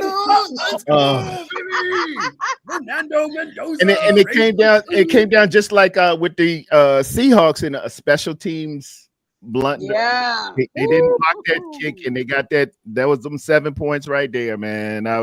And when it happened, I said, "Oh no, that you can't do that. You can't give up 7 on special teams." Didn't that Kyle Williams? Wasn't that Kyle Williams 2.0? Was it not? Oh Lord, special teams are very, very, very, very important, especially championship time. And don't be surprised So- if Super Bowl don't come down to it too. Two evenly matched teams. It's gonna be a blunder or a break, a momentum shifter with the special team some kind of way. You gotta. Did you like that 4th and 5? Did you like that 4th and 5 Terradome where he just lunged in for the touchdown? That was that was epic. It's like that's wonderful. franchise quarterback stuff right there, brother. Franchise quarterback. Yeah. Hey, The Raiders What can I say? would be just such a piece of trash if they Lost lost that thing. I said what I Hey, said. you That know is what? number And one I overall. want to go back to you bring up What you doing over there, Papa J? Breaking that shit? Go ahead. Yeah, man. I'm trying to get that glare out, man. Man, look, Close your blinds. Would your blinds help? Close your blinds. They are closed. Oh, It's oh, the dang. sun is right Wow, I there. thought they were open. Sunshine. Oh, shit. I got the same Get some thing. get some I got the curtains. same thing over here. I got the Yeah, same that's what thing I'm gonna over have to here, do. too, so Oh God. it's I all got good. mine. Ellison I got mine and Papa J are from heaven right now. They're They're- Oh, from a remote site. That's I guess why mine's a little bit bright too, but it's not that that's bad. why you should take my advice more. What were you about to say, I Ellison? should. Heavenly. I can speak for that because he really was trying to take me off the ledge watching the Eagles game. I was trying, Ellison. I couldn't, and then I finally watched it. I was like, "You I mean knew to y'all tell would- me we beat them?" I what? knew y'all would beat Philly. I knew y'all. That beat was our Philly. Super Bowl right there. Yeah, I it said was. that It when it was, happened. I was yeah. like, this is our Super Bowl Beautiful right here. time, boy. This is I it. knew Yeah, y'all. this is I where knew- it counts the most. I Yeah. see them twice a year. I knew y'all were beating them. They had so many holes Yeah. and so many glitches over there. I knew y'all were beating them. But We had just some going drama. back to the NFC Championship, when the Rams went for it on 4th down and they didn't convert it, they should have kicked the 3, Yeah. and they could have cut the lead to 1, get a stop, and get the ball back. Potentially, even if you don't score, kick another field goal, you got the lead up by 2. So, in the grand scheme of things, now they end up losing. So, I'm wondering, did y'all agree with McVay going forward on 4th down instead of not taking the points? I'm a points guy. Yep, Take the I'm damn okay. Yeah, points. yeah. That's me. Yeah. I always say take them Really? points. And Oh, I'm yeah, Y'all for it? Oh, I take the mean, points. I I think mean, so. a points premium too. Whoopi. 2 words. Dan Campbell. Enough said. Yeah. 2 words. When we Take the when we points, talking man. championship There was like football, 4 when we're minutes getting to the left or something like playoffs and the that. postseason, Take the points, man. take them points. Yes, take We're them gonna Take the need points. them points. Yes. They're gonna be a premium. A lot of people just like to, no, we need touchdowns and stuff like that. Is all right in September. That is all right in October. When you start getting to them close games in those winter months, dude, every point, take a safety. I don't care if they give you a half a point for dressing good. Take every little point. He said, like- "Get them I like 400 going for points for spelling your name right on the It SAT." was just a dumb throw. Yeah. Point. I'm taking the point. Points. I'd rather be down 1 than be down 4. And if you get a Yeah. stop, you get the ball back, and you don't have to. Now you're not desperate to get in the end zone. Yeah. Now if you go down, get good Yeah. field position, now you can drain the clock a little bit more, kick your field goal, and now your defense, if need be, has to get maybe 1 or 2 more stops, and the game is over. So you kind of simplify the game too by just kicking the points, taking the points, man. So that's It's just a me. gamble. Unless unless those players, and we had this discussion before, unless those players come to me and say, Tell me, dude, Yeah. we can get this 1 yard, we can get this Yeah. 2 yards, something like that. I'm always taking the points. taking I'm the always points. erring to the Yeah. side of caution. Yeah, I agree. And So- those ill-advised timeouts too. Like Yeah, that's very much. very uncharacteristic of McVay. Just yeah. Yeah. Very throwing it much out so. there. Yeah. But we have a Uh, chance to win in somebody else's building next year. We have that. There's a possibility of that next year. It's SoFi next year. Levi yeah. South. Let's go. Levi South, yeah. Oh, it So says SoFi? you guys are all going for the Patriots then? I'm the only one that hasn't picked, Whoa. hasn't picked Nope, one yet. nope. My, No, my, I'm the only one my, that hasn't picked one yet. my football sense says I that got Seattle Seahawks are going to win, I but got my Seattle. heart wants those Patriots to win. Same. I got Seattle. I think I'm leaning more I towards Seattle. I understand why you have to. I think the point spread is 4 already. Yeah. 4.5 if I'm. What about you, Oh, Papa that's J? low. I think they already Wow. paid. What about you? The only reason that I'm taking Seattle, and I hate taking Seattle, but the only reason I am taking Yeah, there's Seattle no is winning. because my family, they're all from the East Coast, and they're all Patriot fans. And every year, the Patriots win. Throughout the whole year, every time I come over to their house, they replay every single game on the television, analyzing every single play, telling me how great they are. They over glorify everybody in their quarterback, saying, "Look how great we are." Oh, what did you guys do Look this at year? us. Oh, but look at us. And oh my God, I'm tired of it. Every year they go get a tattoo saying Patriots on them, and then they show it all off and rub it in. So I'm over it. They did it to me for 6 years. I don't want to go through a 7th year of that. So And they would have the most only Super reason. Bowls. You're going to hear that too. They have the most Super Bowls. Oh my God. And we're the greatest. And I'm not counting. I don't expect the Lord. Steelers to catch up to them anytime soon. Okay, so Yeah, they're going to yeah. they're going to have the most Super Bowls for years to come, while Seattle has 8 months to a year to talk shit. That's my thing. Yeah. I do think I do think Seattle is the better team, and I still have them right now as of today. But another caveat as to why I want Seattle to win, because if Drake May does win, now the clock is going to start for Caleb Williams. The clock is going to start for Bo Nix, Jaden Daniels. Yeah. So you know how that comes with as far as quarterbacks too. But I do think, all that aside, I do think Seattle is the better team. I think they have the better defense, and right now today I'm taking them to win. I agree with you on that. Like, because if you really think about it, the Broncos defense is great, but Seattle's is better, right? Yeah. And we saw, I know it was snowing and stuff like that, but before it was like snowing and stuff. That defense. Yeah. The Drake May wasn't getting it done. It wasn't looking good. It looked terrible. And then the game before that, I'm pretty sure Drake May didn't look great then either. No, he fumbled a lot. I remember. None of the playoff games he's looked. He hasn't looked ready for it. He looked okay. He looked like a second-year quarterback. Yeah. Exactly. And so I think against this defense with Sam Darnold playing as good as he is, I think Sam Darnold can get more than 10 points. And I don't trust Drake May and this Patriots team to go up against this defense when the Broncos is not as good as them. So I agree. I think Seattle's probably going to win, but I don't know who I want to win. But I do agree. I think Seattle's the favorite. I'm not going to underestimate Mike Vrabel. I'm not going to underestimate. He's damn good, dude. Vrabel. He's very good. Yeah. And Tennessee just threw him out the back door like he was trash. That was so stupid when that happened, bro. I was upset. I wasn't even a Titans fan. I was like, what are you doing? What are you doing? Why? You got the guy. Now he's going to the Super Bowl. Ain't that some stuff? Did he not have Ryan? Was it Ryan? Who was the quarterback when they went to the playoffs? It was Ryan Tannehill, right? Tannehill. Derek Tannehill. Yeah, so it's kind of like, and he had Henry. He's good. AJ Brown was there with him in Tennessee. AJ Brown was there with them too and stuff like that. So Mike Vrabel was great. But he can coach, man. He's a very good coach. Oh yeah, he very good. Yeah, it very well could be one of those games where it's just like 10-13. Very much so. Very much so. I hope the weather's good, because the weather's not. If it's raining or something like that, now you gotta swap it. Luck factor coming in, and it ain't gonna be as bad as it was in Denver that second half. That was ugly. At least you're in the north, where the weather right now calls for clear weather. Okay, cool.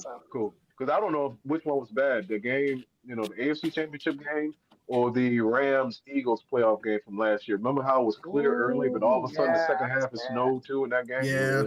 Changed the whole trajectory. It was a great game too, It was. You got to get them points and get them early. You don't know what might happen. If our team learned anything from this season, is score early, score often, do what works, put the players out there that's on the bench that need to play so we can see what their capabilities are. If we can keep them, if you can't, then it is what it is. So, at the end of the day, this was 12-5 and being able to make it even to the divisional says a lot about us. Yeah, he had a good year. At the beginning of the season, I said 11 wins and a playoff win. That was the goal, and we ascertained the goal. I wish it would have been a little bit more, but grand scheme of things, and given the injuries, good Lord, when they start popping off like flies because of that substation. Don't start that substation shit. No, tear it on. I have to quote a movie. Don't start with that red zone shit again. telling you. Oh God! I knew. I see. I can quote a movie, and Tara don't knows exactly what I'm talking about. He was like, "Yep, airplane." Oh God! I owe. By the way, I owe 49ers Brian a. I can't. Is it chicken dance? What's it called? Yeah, it's the dance. It's the Merton Hanks dance, the pigeon dance. Yeah, is the Merton Hanks dance. Oh, with the neck. Oh, yeah, I have to do that because I was like, he was like, how much do I have to send to get Wolfie to do this? And I was like, $10. I'll do it. Mm-hmm. Ding! I was like, damn it! And I was going to do it right away. He sent it right away. Go ahead and do the bad chicken dance. I have to look it up because I forgot how to do it and I have to use the bathroom. But when I come back, I will do the damn dance because I have to get out of the way. A lot of us do the dance before we go in bathroom. But that would actually happen, right? You can go ahead and reverse it. You're doing a reverse. Look at it reverse it. Yeah, you're doing the Kyle Juszczyk option. What was it? The Merton Hanks dance. That's what's called. I got Merton Hanks. Yeah, with that chicken neck. Yeah, Merton. I Merton remember. going like that. Yeah. I remember that. You just gotta move. You better put the helmet on too, boy. That thing. My neck's I'll mail you mine. I'll mail you mine. And stretch your neck, boy. That thing. What's going on, Brian? Pretty wiry. Oh my God! So I'll be right back. I'm gonna look up the dance right now, and then I will. And when you get back, I got something to run by you too. All right, cool. Yeah. Wolf even said, "Who is Merton Hanks?" That sounds familiar. Oh, Wow. that's man. These young folk, man.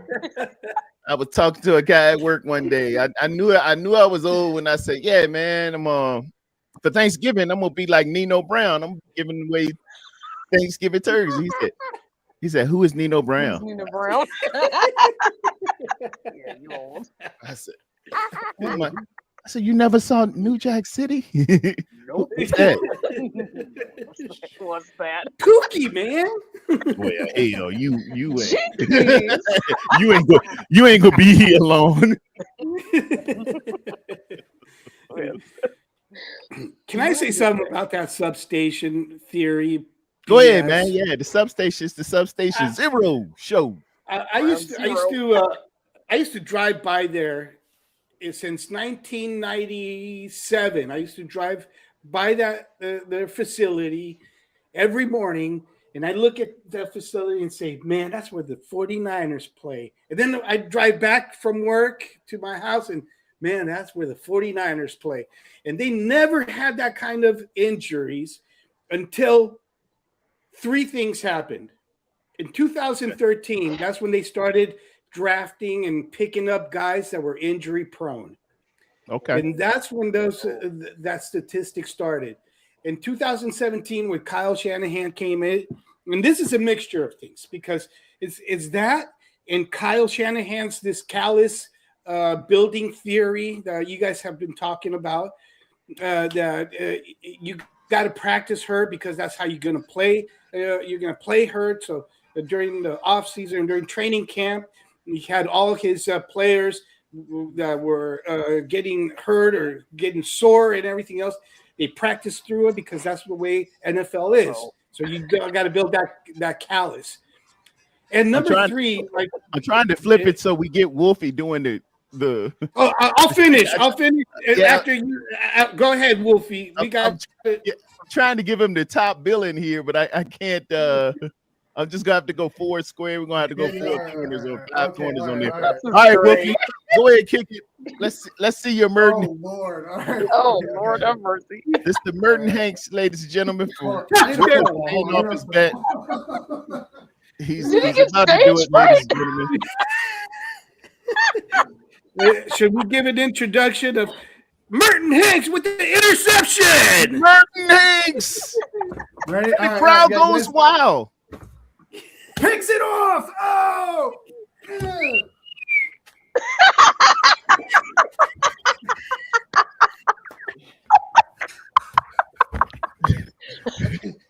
I tried, man. I just found my new thumbnail. All right. Okay, hey, Red Shell, check this one out. Hey, Wolfie, have you ever That seen? looks so terrible too. Wolfie, have you ever seen a movie called Weekend at Bernie's? No. No, I haven't, but I know the movie. Okay. You look a lot like.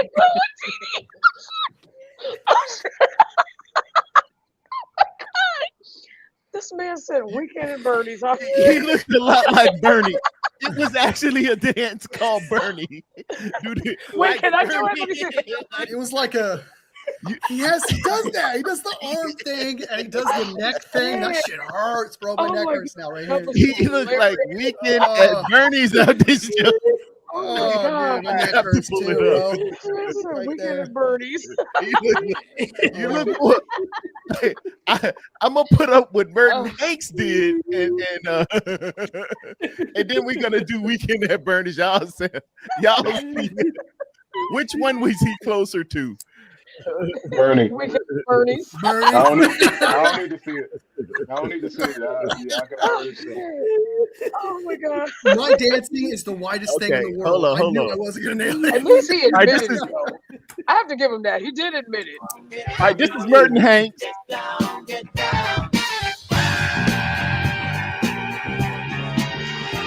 I should mute It's the that. exact video I watched to learn it too. Hold on. Yeah, you gotta. I gotta give you the. He does like he pulls out his chest and then he does like a wave with his like he does like a wave. There it is. There it is. Yeah. That's Merton.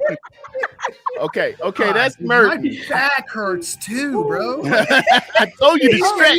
Whiplash. I told you to stretch. My back is starting to hurt, like up top right here. Now it's like I'm feeling it getting tight. Woo. Weekend at Bernie's. Watch this.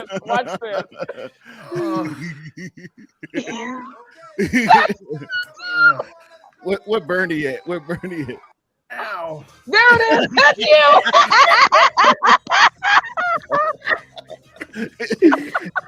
Yeah, you're more Weekend at Bernie. You are so No, I was Bernie. moving my arms. That's not fair. I was moving my arms.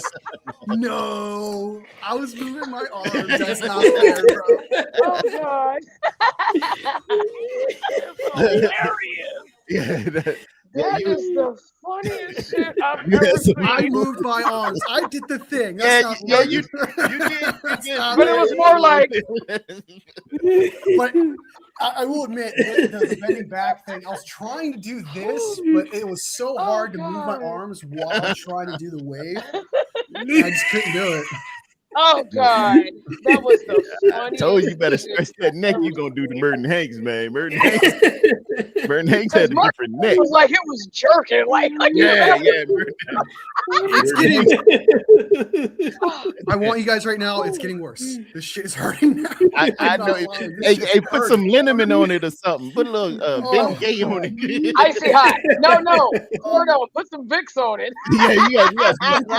Yeah, you got to loosen that up, man. Yeah, I hot can do towel. something right now. I got Ben Biofreeze. That's a good one. Oh. Yeah, biofreeze. Oh, Biofreeze is Jesus in the right.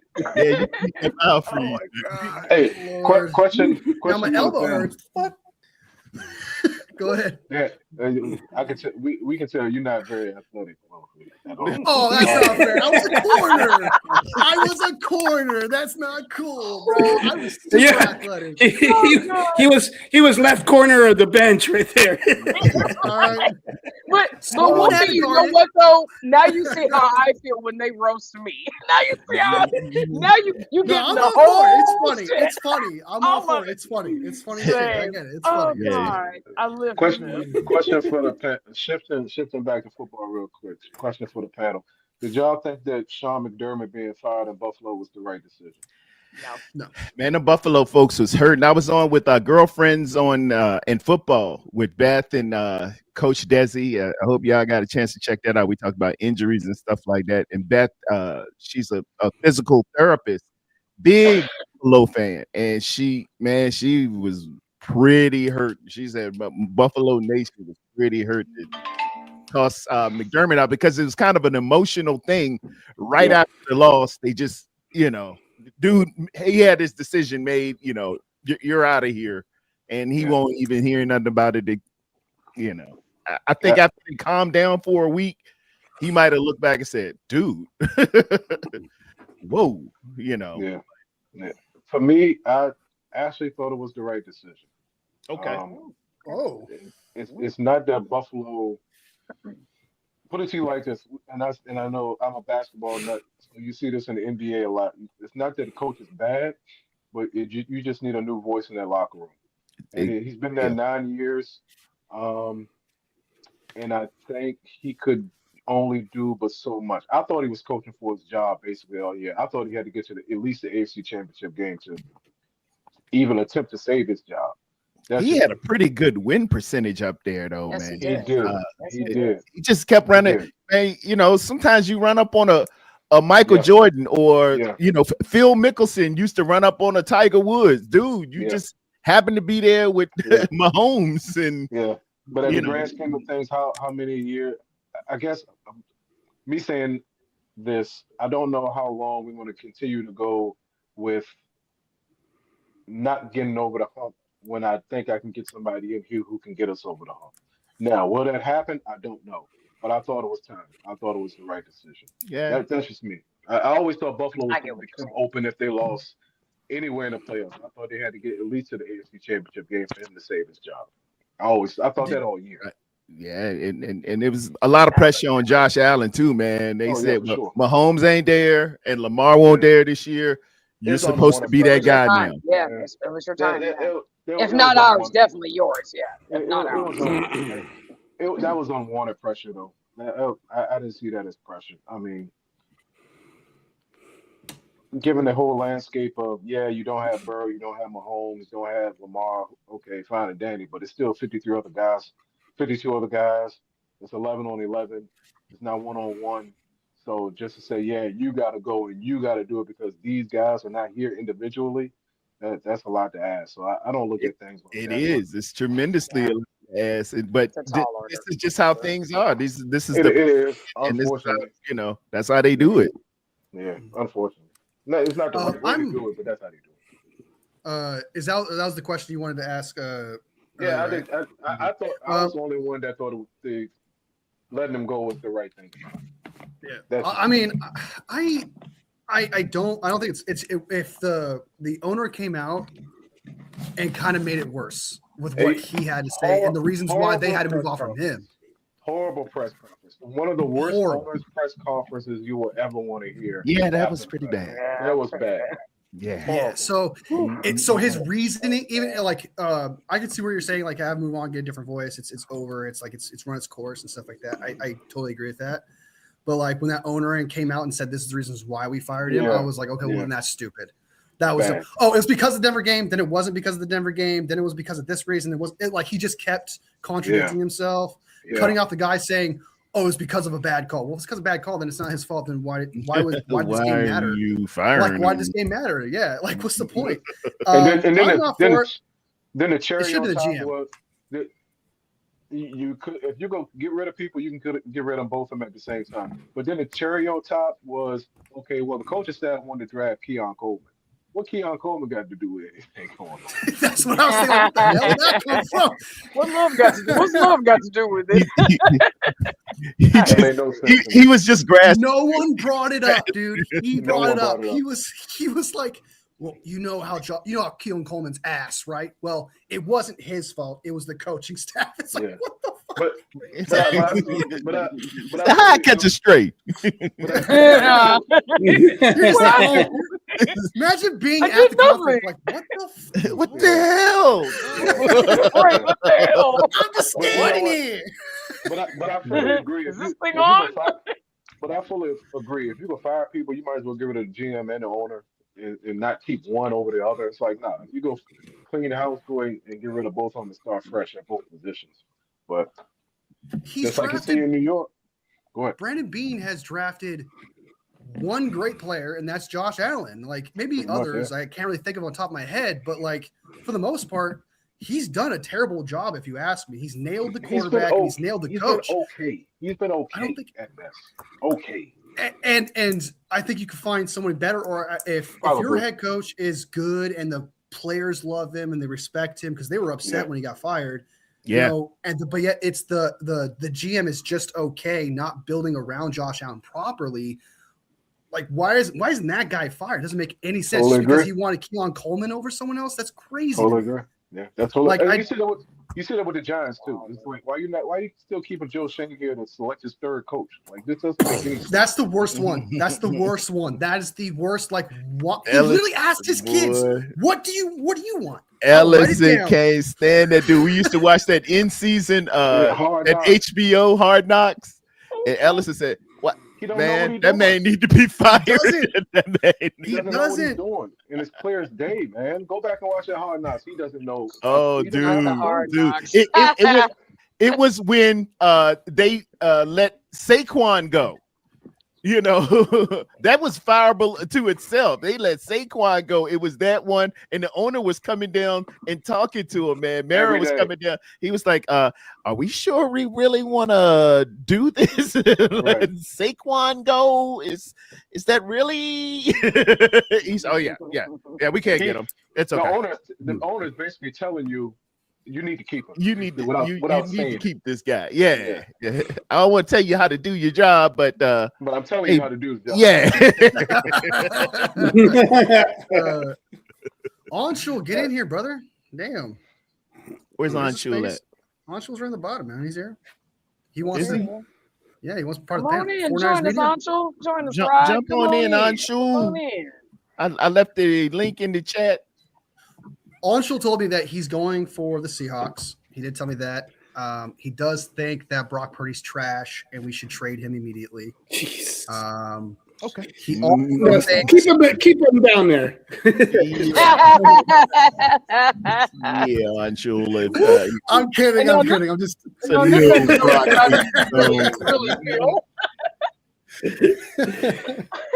He's not speaking for himself, so I'm just. We're forever divided in our fan base, aren't we? He's already getting fire sparked on him, and he's not even in here yet. Right. Yeah. I'm trying to bring that energy. You know what I mean? He's like Keon Coleman.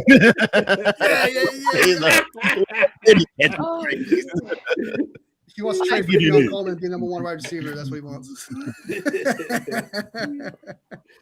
But going back to the 49ers real quick and the team and stuff like that. We always talk about who we wanted to draft and stuff, but like, what about free agency? We didn't talk about that. Like, what is the first? Because obviously draft is secondary to the free agency, and what you do in free agency pretty much dictates what you do in the draft at that point. Yeah. Right? Because you're assessing one position over the other in that situation. So like, yeah, we want a wide receiver and we want these other things, but what if we go out and get we trade for Brian Thomas Jr. before the draft? What becomes the draft pick at that point, right? Like, then it's either tied available. Yeah, it's best available at that point. Yeah. So who do you guys want to target in the offseason for what? Because last year it was the center. I can't remember his name for the Bears. Dahlman. Yeah, who went to a Pro Bowl. Yeah. He was phenomenal over there. He was good. He was great. And helped those Bears out tremendously. $14 million for that guy. That's all it took. That drives me bonkers. That was their first. That was their first guy, huh? That was first signing. Yeah. The first two signings they had in the first day of free agency were two offensive linemen. They got Jackson from the Rams too. They did. Yeah, Austin Jackson. Yeah. And they paid dividends. They had a very productive year. Yeah. I remember that. I remember that the first day they went out and signed two offensive linemen on the first day.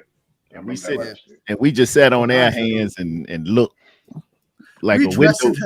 Like 50 Cent said, we window shopping out this thing. I don't know. It was very weird in the sense that heading into last year's offseason, it was Jed Wark was tired of spending so much money on players that weren't working out, which I understand. I get that. That would frustrate me even if I was a billionaire. That would be frustrating to do. Don't mean you stop. Doesn't mean you stop. Yeah, that's your job. You're still doing like you own a team. You're gonna have to do that whether you like it or not. It was very aggressive into special teams, as if special teams was the only thing that needed to be addressed, and it was weird. Like, it's not wrong. It was terrible. It was some of the worst. I even said at the time, hire the janitor to be the special teams coach. I don't care. Anyone, dude. Hire Bernie. Hire Bernie, Pterodome. If that's the case, hire Bernie. Who was the guy we had? We let him go. Who was that guy? Hey, what was his name? Oh man, we fired him. But speaking of fire, I got Anshu coming to the stage. Anshu in here right now. What's up? Anshu, you remember the special teams guy that we got rid of before we got Brant Boyer? Yeah, before Brian Schneider, Schneider from One Day at a Time. Yeah, that's it. Schneider was sorry, man. We were y'all remember One Day at a Time. I know Wolfie doesn't, but you remember One Day at a Time. Schneider used to roll his cigarettes up in his sleeve. Oh my God, Pterodome, you are always dating yourself with your references. I love it. Yeah, that Mr. Romano. Yeah. What's up, Anshu? Hey, who will be our first pick? We're picking 27. What position should we go for?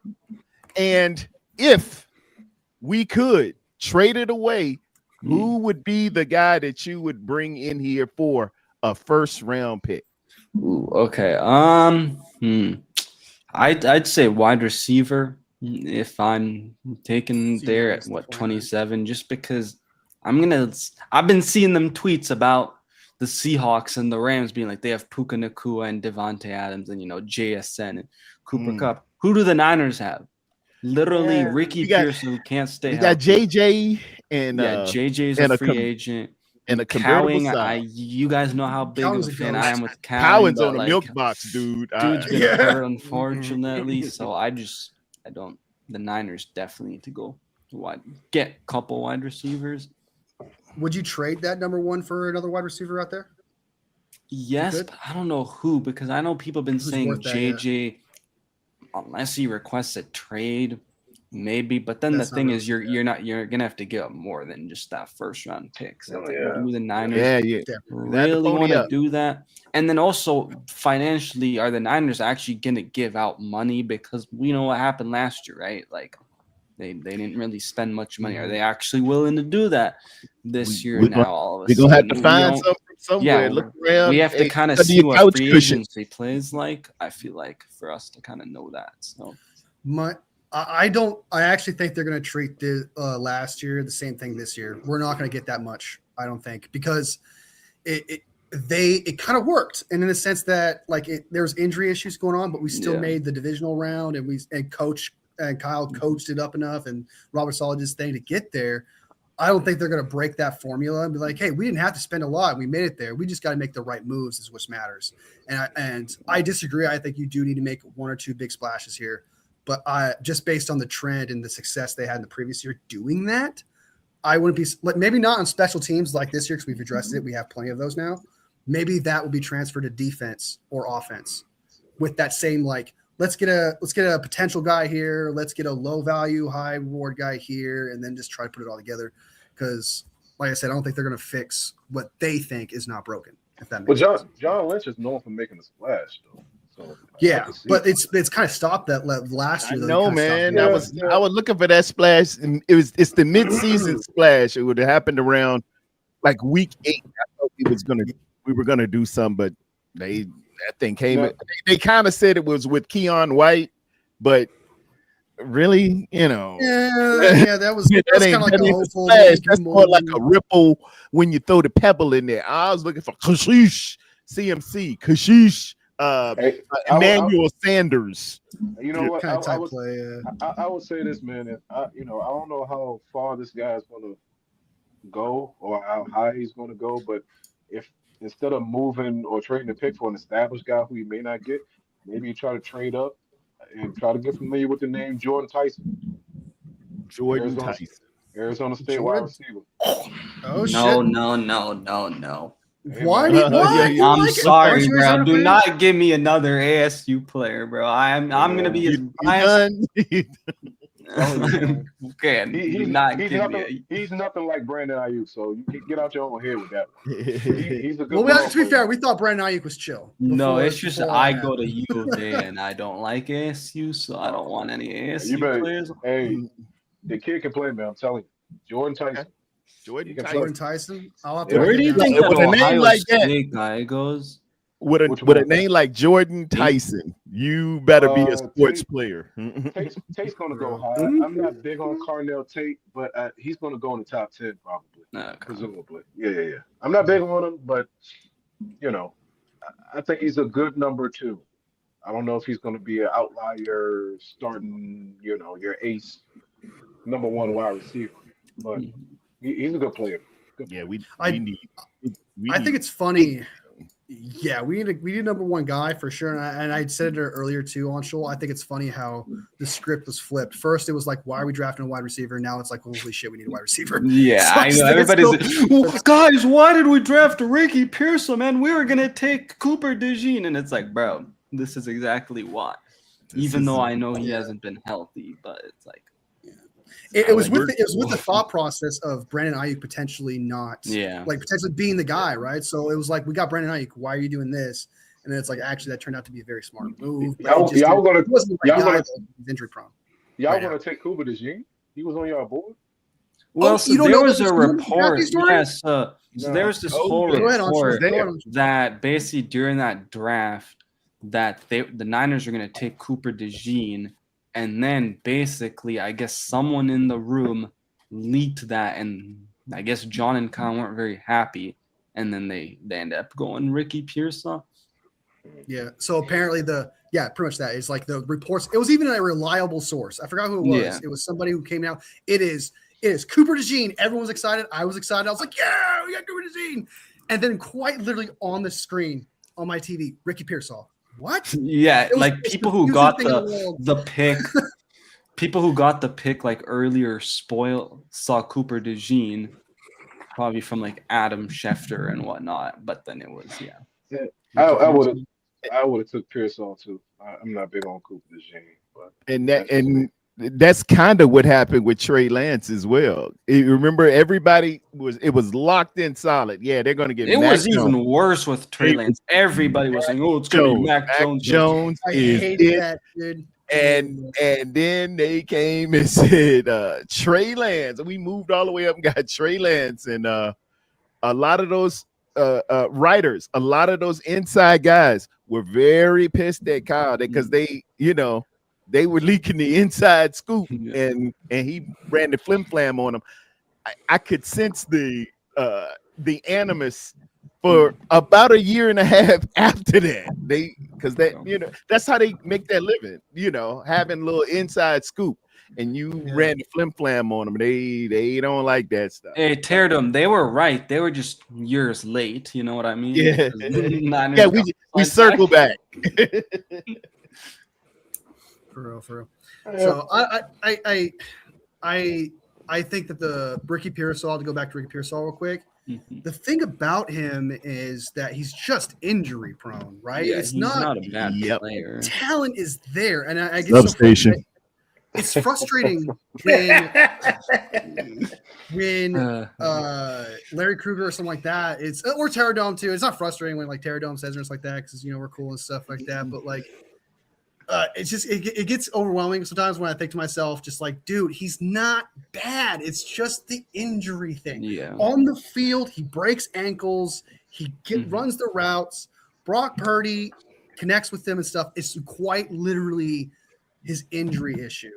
So and to be fair, one time in college when they drafted him, and there was the shoulder injury heading into the draft. He came here, Wolfie, wearing that blue jersey. I know, but that was his only injury in 5 years.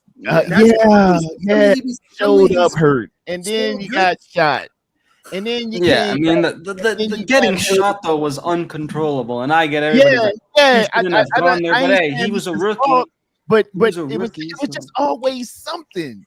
It's that convertible Saab. It's a great car. It looks wonderful. When it runs, it's smooth.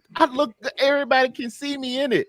But Wolfie, that thing stayed broke too many times. It stayed broke 9 months out the year. But he's okay. You have every right to be like, okay, I'm done, and I totally get where you're with all of that. But it's like some people, and people are just like this. They attract the accidents, the incidents, things are outside of their control. For some reason, things just keep happening to them. And I think that's kind of the same thing with Pearsall. We got the hip drop tackle that hurt him, that took him out of the game, if we remember that correctly. He gets shot. It's completely outside of his control. He's got so many things that are outside of his control that holds him back, while also things he controls holding him back. It's just some people are clumsy, injury-prone people, and Pearsall may very well just be that guy. Well, I can't have that around 19. Just bad luck. Thank you. Please come again. Yeah, he janky. I mean, the tough thing if he had is 1,400 yards, you said if he had 1,400 yards, you still wouldn't trust him. If he had 1,400 yards, 10 touchdowns, you still wouldn't. Man, I'm done. I'm done. He done let me down too much. I can't have it. No. I think the tough part is though, like I think this is a really good example. I remember Aaron Banks when they got him, and everyone's like, "Oh, why aren't we playing him?" And the reason was, okay, yes, they had Lakin Thompson, but I think because they wanted to make sure that he was like the NFL weight and in NFL shape before they played him. And that's the problem is, even though the Niners like to redshirt him, and obviously because he got shot, that changed plans. But I think if that didn't happen, maybe the Niners were going to spend that time to try to get him really into NFL shape, and it's just been bad luck now, I think, with Pearson. Like Aaron Banks was like, he didn't fit the scheme. That was shocking. Yeah. When we drafted Aaron Banks, I was like, why? He's a Trey power Sermon guy. too. Yeah, so it just didn't. That was a very shocking pick when we got. He Aaron looked Banks. soft. He reminded me of that kid that got bullied in Miami, who Richie Incognito used. What was his name? Jonathan something. You remember him, Ellison? Oh yeah, because he was gay. Was that the guy? Jonathan Martin. Jonathan Martin. Yeah, he had Jonathan Martin written all over him when I seen him. That's the pudgy Pillsbury doughboy. No, that ain't what you need. You need road graders. You need real. It was true. I'm not lying. People who will come off that line and beat and move people like them. You see the Gray Zabel up there with the sea chicken. Mm-hmm. Oh, When Gray Zabel come around that corner, do you see people getting off, getting out of that way? That's what I'm looking for. I don't need a who. Yeah. I was so pissed when they draft Gray Zabel. That was like I think my second or third offensive lineman in the draft. I loved that player, and I was so upset to see how I got him. I was like, damn, they got a good player. He's a good ball player. Everybody we were mock drafted. We went through several mock drafts. Either Seattle got them or them daggone Rams got them. Hey, Wilson. They looked at our shows and went, "Thanks, guys."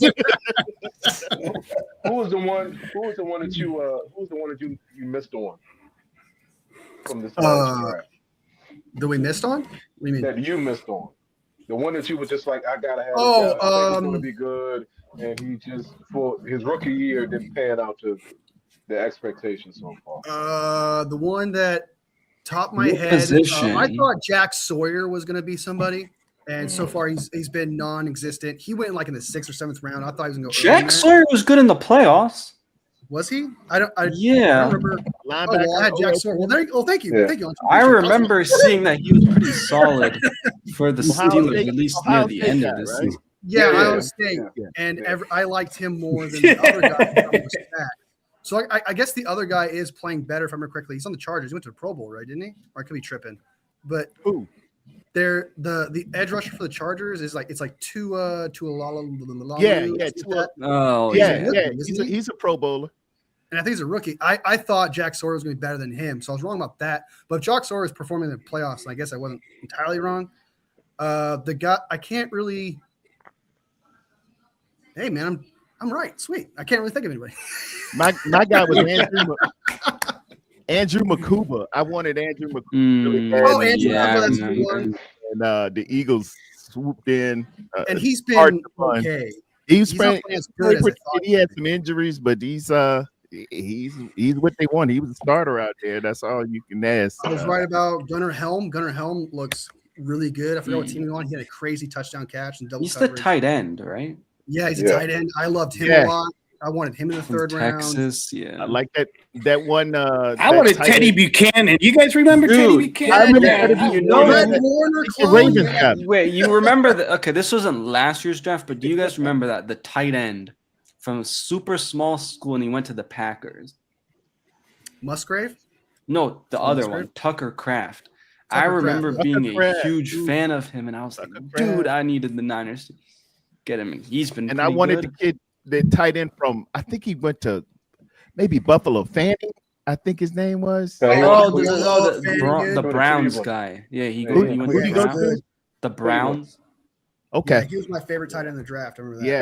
Harold Fanning Jr. That's him. That's him. I wanted that one.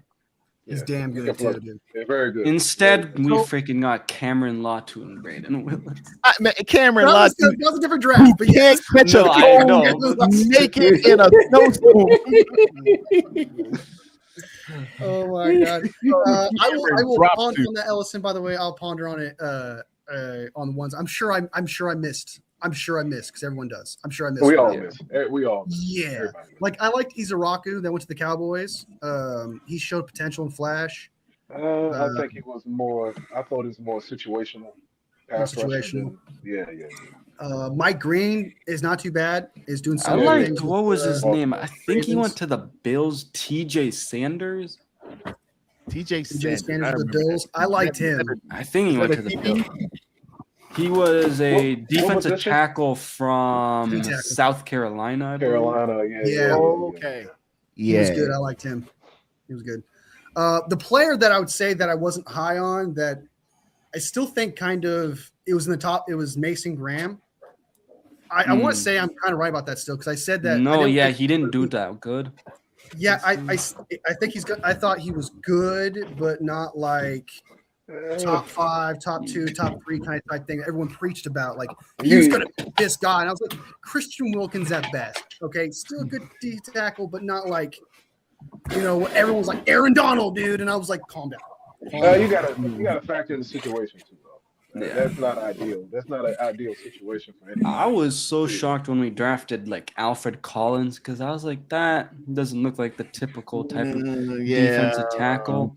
And I was like, okay, actually, and then I wasn't hating on him because I know people in camp were like, oh my god, he's not doing it, not practicing. No, I was shocked by the pick, but I actually liked the pick. I like the pick of Michael.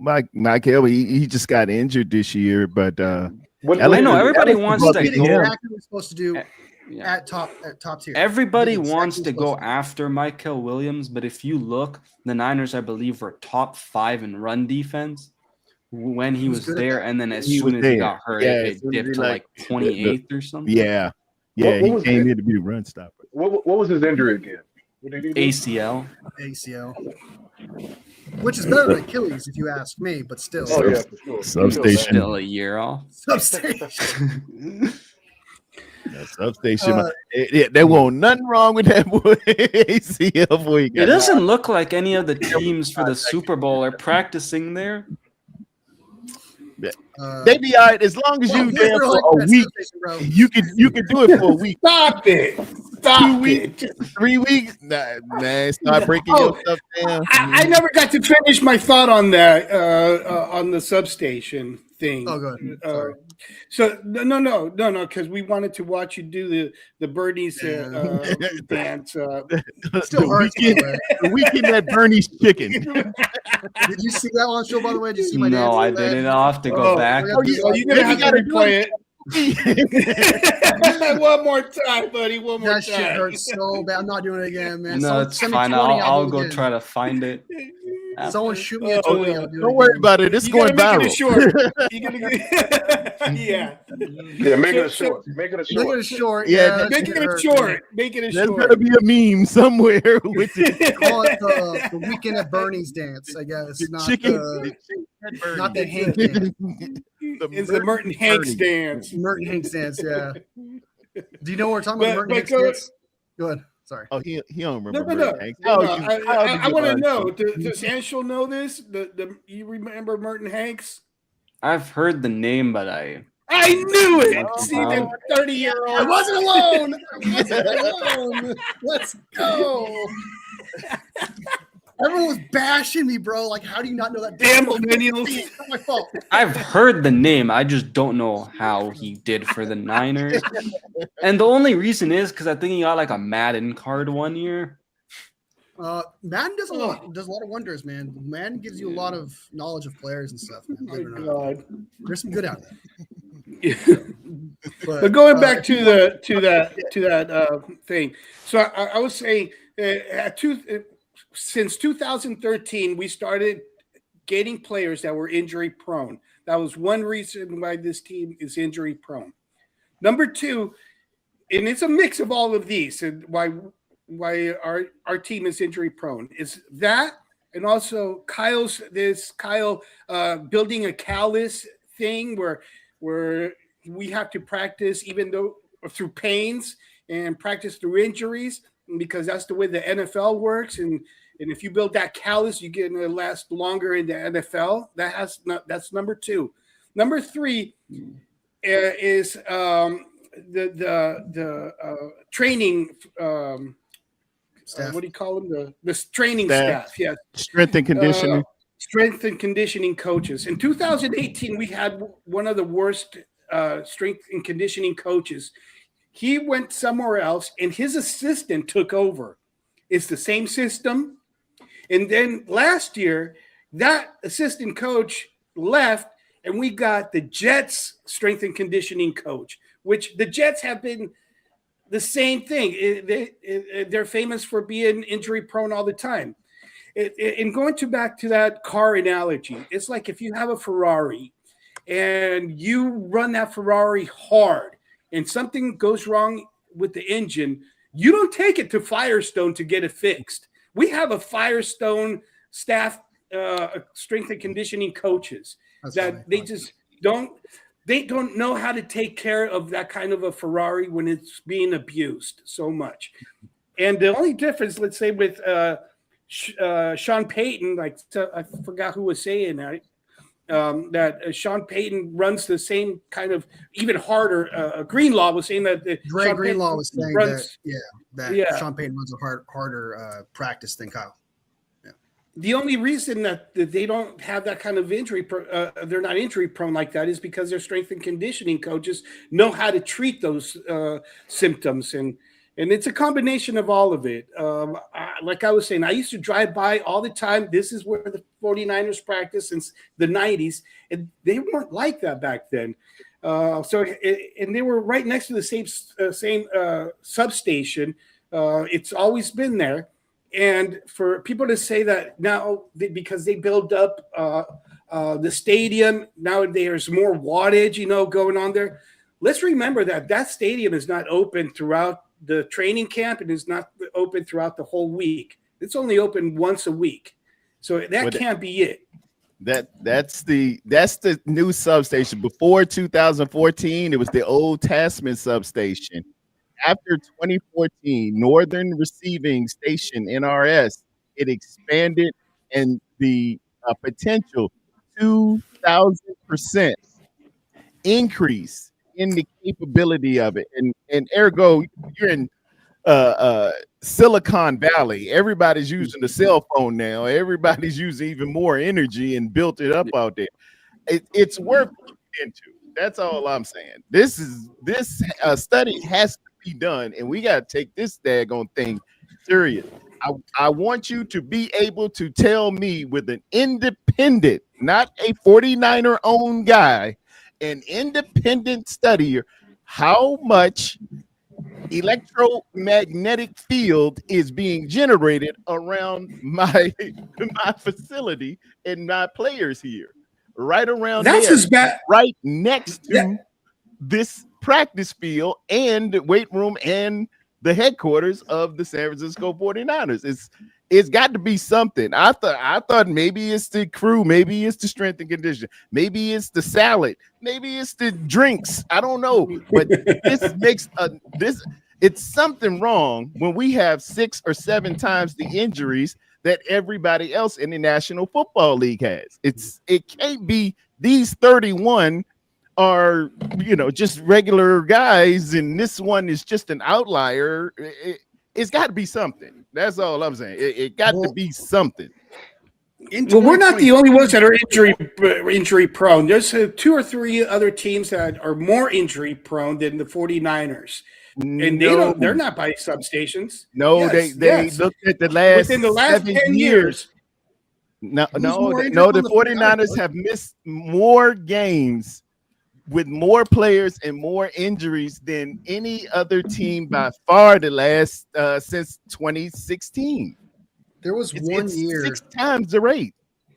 There was one year where we were completely healthy though. There was we were like 28th or something like that in injuries. Like it was in 2023 where we went to the Super Bowl. So was that the McGlinchey and was that the McGlinchey? Did the substation be like, "Yo, I'm taking the year off"? That's my thing. It's like because then that would have continued, right? I don't know. I'm not. I told you before, Tanner, I'm not. If you want to move the substation, you want to move on, you want to believe it. I don't. I think it's ridiculous, but if you want to, I'm all for it. Do whatever you got to say. They said monks, exorcists. They told Christopher Columbus he was ridiculous. The Earth is flat. If you get enough science and you do enough something, we're gonna accept something. They used to say, "Hey, a couple of cigarettes a day don't hurt you." Yeah. Some hair they also say windmills cause cancer, and I don't believe that. Yeah, I don't believe that either. What's the logic behind that? That's a different conversation. What's the logic behind that being cancer? It's just when I guess the whole other conversation. Let's not talk about that. That's more political. That takes a whole. And I don't do that shit. Everybody's saying this. There's a Greek saying post hoc ergo propter hoc. It happened, therefore that caused it. And one could look at things that way, but I just want the science to follow. Do an independent study. Tell me it's not after an independent study. I don't want to just dismiss it because it's got to be something. It's something wrong here. It's so drastic. The injury situation is so insane that you have to entertain the idea. It's I've never seen anything like this before. I've never seen so many players get injured so much. Yeah, with the same type of tendon, soft tissue. This reminded me of like the COVID year, honestly. Like because remember every week during that COVID year we'd sign someone. Yeah, then we kept getting hurt. Jason Verrett I felt like this was like literally so similar. Yeah, man. I don't know. It's weird because also like that 1 year you were saying when I think Staley and McGlinchey really were the only guys who missed some time, and then they were back and like we made the Super Bowl. So I don't know. I think the Niners should still look into this just because you do kind of want to know, right? Do whatever you can to try to limit these, injuries. Show me why it ain't. That's all I ask. Show me why it's not. Tell me. Well, experts I think it's all of those things all mixed in together. It's just a perfect storm, all the things that I mentioned. It's just a perfect storm of everything. Yeah, and I'm not going to dismiss anybody. Everything's on the table at this point. Yeah. It could very well be the staff y'all done hired some janky promoters to be our strength and conditioning. Dude, I wouldn't be surprised because I remember Teardome. I remember that they hired people. I'm not even kidding. That were from hockey. Yes, we got. The hockey guys. It's like, ain't nobody skating, man. It's like, dude, you're barely tackling in that sport. It's like unless there's a fight. Well, you do. Yeah, you need dentists for hockey because they handle teeth. Nobody has any teeth. For real. But yeah, it's definitely something that we're gonna have to address and figure out. And if I see, so like just to kind of conclude it, I guess. The thing that's going to disappoint me, that's going to kind of bother me a little bit, is if we never hear about this again. Like we heard about it in the press conference. They talked about it. They questioned and stuff like that. My problem is I need to hear throughout the offseason, hey, we did our research here. We tried this. Hey, we looked at the coaching staff here. We did. I need to hear things that they're addressing this issue. Yeah. That's what I need to hear. And I got a feeling that we're not. I feel that's my fear. It's never gonna be mentioned again until we get injury prone and season started. So here's another way of looking at it as well. Here's the bad part about this. This thing has gotten out. People are doing little interviews, and it's a story, and other free agents. Yeah, that's what I was just have a chance to come to San Francisco. Yeah. The Santa Clara facility. They're gonna start considering this. Mm-hmm. And hey, man, don't nobody want to just come out here and get hurt. So we need to put a cap on this thing and get something around here because this player's talking. And I know a lot of us dismiss. Tear my ACL with the 49ers. I watched. They're like, I'm just visiting there, and I got hurt, bro. Like, yeah, Ocho Cinco said the same thing. He said, "No, man, it ain't that. That can't be it. I never got hurt. It's a lot of people who just don't believe, and that's fine. But it is a lot of people. Some people believe in the Madden curse. Yeah, that's true. All you got to do is put it out there a few times and show some science, and it's a thing. This thing thing travels. Yeah, it travels. For sure. So I guess that you put my quarterback under that category too of a substation, right, Wolfie? Being a call and being hurt. I guess you could put my quarterback in that same category as a substation. As a substation? Yeah. I mean, the substation. You got substation over there, brother. Yeah, we got substation here. No, injuries happen. Whichever team everybody gets hurt, Ellison. It's gonna be injuries, but not at 6 times the rate. No, what I'm getting at I'm getting at Wolfie because he made a sly comment about a month or so ago about my quarterback being injury prone, and we had a little to do about that. He is injury prone. Daniels. Pierce, and I didn't agree with you. I told you, I was like, Pearsall may very well be just injury prone. And then later, as the months went on, he is definitely injury prone. So I definitely understand. But at the same time, what I was trying to say to you was this is pro football. And I don't know a pro football player that doesn't have any ailments, doesn't have any injuries after a game or games. Like, it's going to happen. My thing is, you have a 53-man roster. It's not just predicated on one person. Some players are going to be more injured than others because they are injury prone. So, like, for example, Jaden Daniels has been more injured than most. He didn't miss any games. He missed one game last year's rookie year. In college, he had injury problems. We're talking about injury issues in college. And then this year, he also got seriously injured. So he had 1 year where he got seriously injured? What was a serious injury?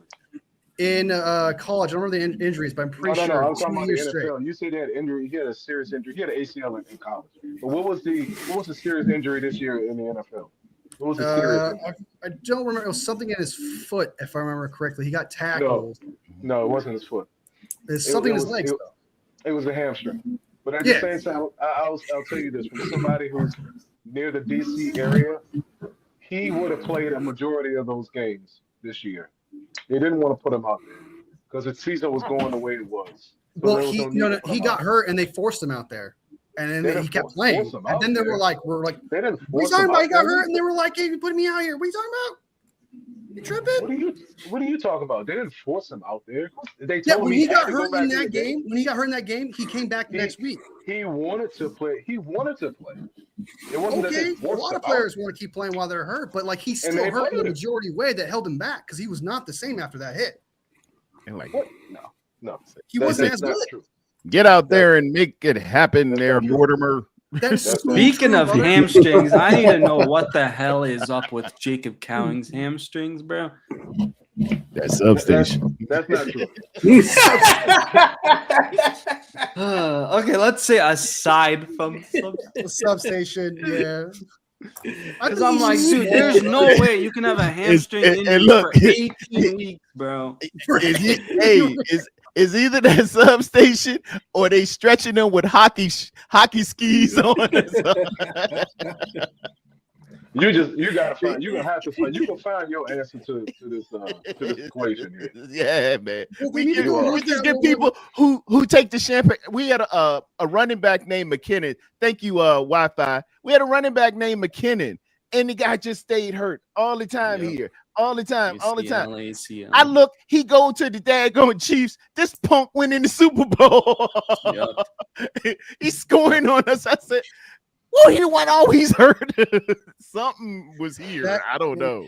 That's so true, dude, about Jerick McKinnon. All I heard was Kyle Shanahan wants him. He's going to be great. Mm-hmm. Everyone bragged about this whole Jerick McKinnon thing. He's going to be great in the passing game. He was practically praised as like the CMC before we got CMC. Yeah. And then it just never came into fruition.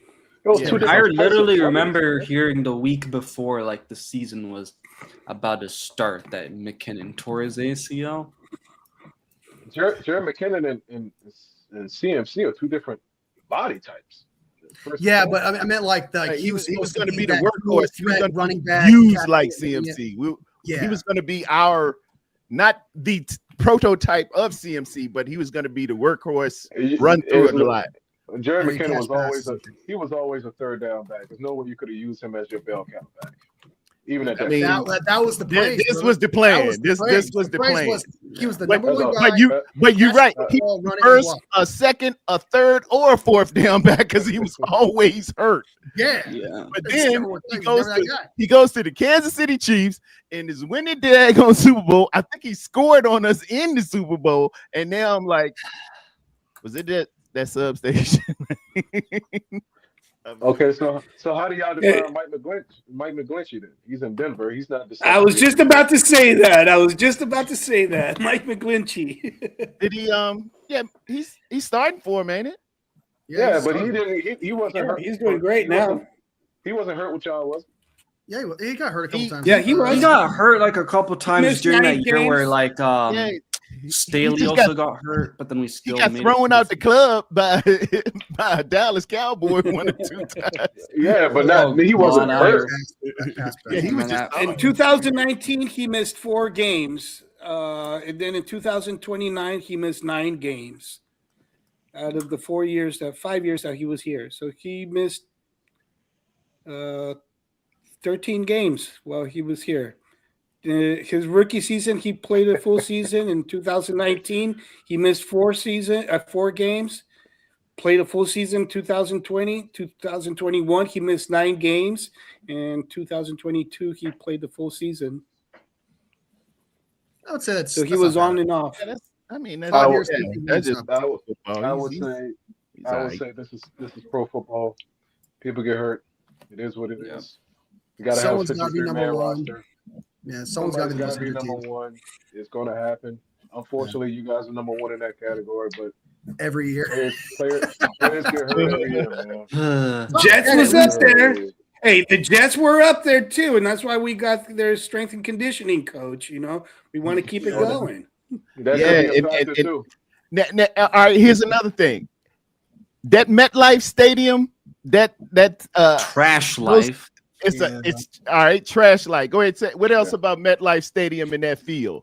How do y'all feel about? Ain't it horrible. A little something with that field? Ain't it?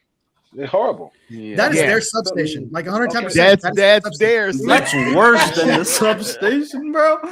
That's what we're dealing. It's something wrong there. It doesn't just take their own players; it takes other players. It takes other players. Yeah, everybody who plays on. I'm just saying that's what I'm feeling like here. It's everybody plays on a stadium. Everybody got turf, but it's something different with that stadium than it is with a lot of other stadiums around. That's all I'm saying. For sure. Hey man, I think y'all. Hey, it's like you said, it's worth looking into. I don't know how far it's going to get, but I think you're fishing for eggs. But that's just me. But hey, man, it's worth looking into. If you got somebody do a study, you paying money to them and see if they can find out anything, go ahead and do it. It is what it is. But I don't know how much you're actually going to find that's going to get out to the masses. Hope it's nothing. I hope they come back and say, look, we had 3 independent studies.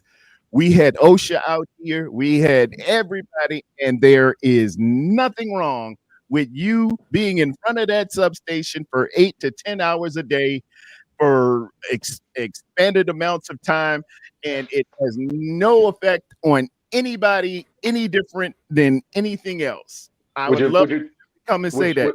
Would your mind change after that?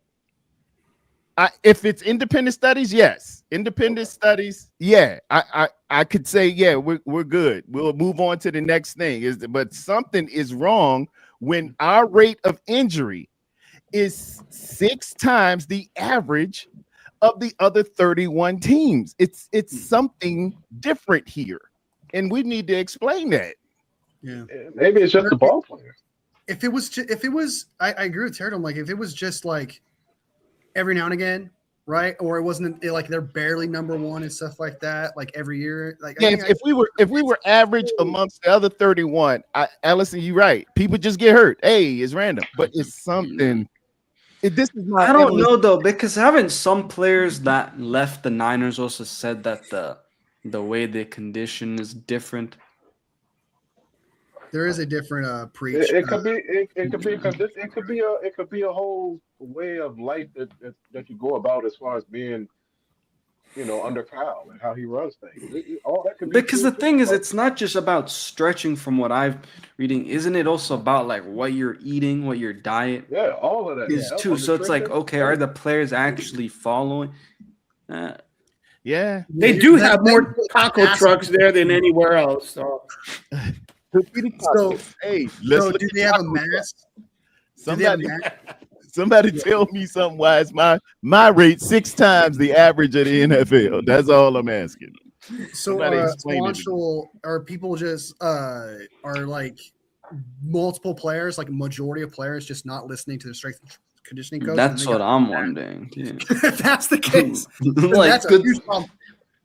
In 2023, man, we were super healthy. So whatever, you gotta go look at that, bro. Whatever we did there with the Super Bowl in 2023, that season, man, go look at that. What was the difference maker in that situation? I know we lost our strength and conditioning coach, our training staff to, I think, Atlanta. I think that year.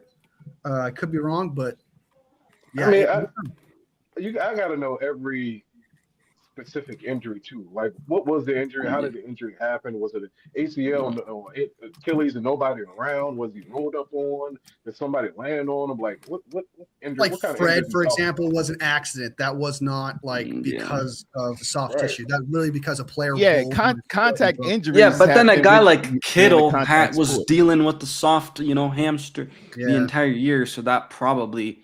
Definitely wasn't 100%, and then that's probably you're playing him too much. You're playing too many minutes as it is on a bump, hamstring, or whatever he had. So okay. We're all, I just realized something. We're all blaming the wrong person. We're all blaming the wrong thing. I just realized this. Holy shit! Ding. CMC. It's his fault. He's sacrificing his players, brother. He's doing that. He's sacrificing his players. Is it a coincidence that suddenly we win a game, a player gets hurt?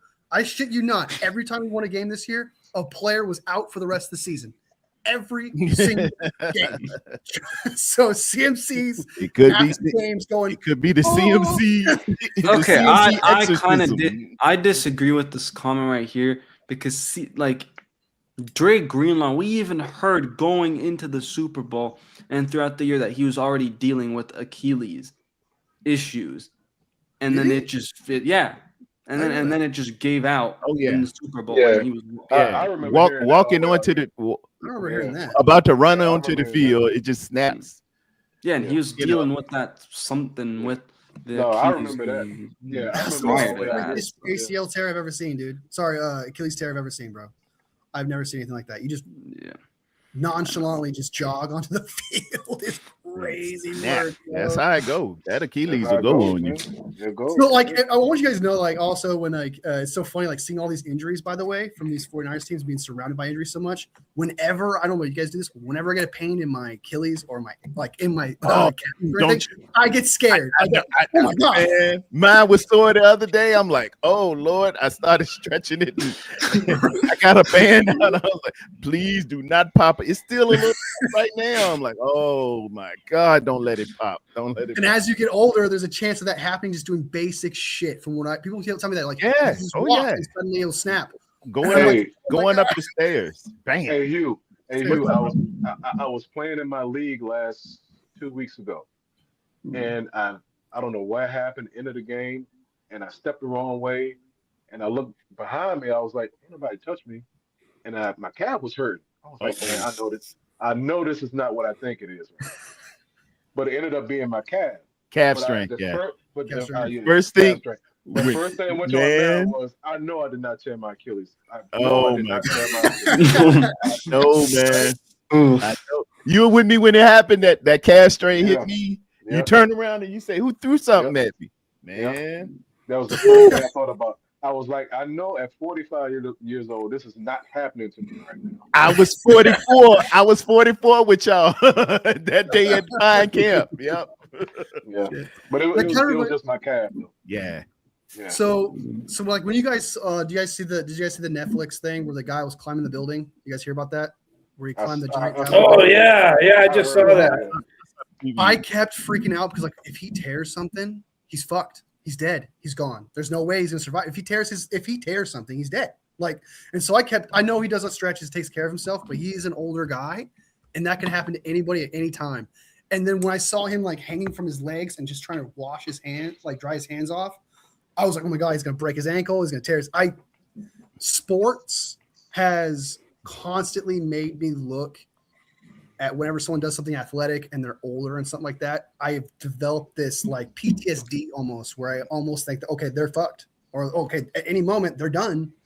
They're going to snap. So I always get like, so sometimes I'll see like an older guy like running or something like that. I'm like, they're just going to tear his ACL. So like football has kind of created this PTSD. Hey man, you're just thinking about it. I was on pins and needles just watching Phillip Rivers come back. Oh yeah, right, for real. Dude, did you guys see Phillip Rivers is maybe going to get the Bills job? Yeah, I saw that. Thank God he didn't. I would have hated that. Well, I mean, I think he took his name out of the running yesterday. Yeah. I think he got a sense that he wasn't gonna get it anyway. But. Yeah, Joe Brady's the guy, man. Yeah. Terradome's a huge Brady guy. I've heard that Bills fans don't like him. I've heard. They probably won't, maybe, but he gets separation in his passing game. He is really good. He's a good offensive mind. It's a lot of YouTube stuff on the Joe Brady passing game and how he does.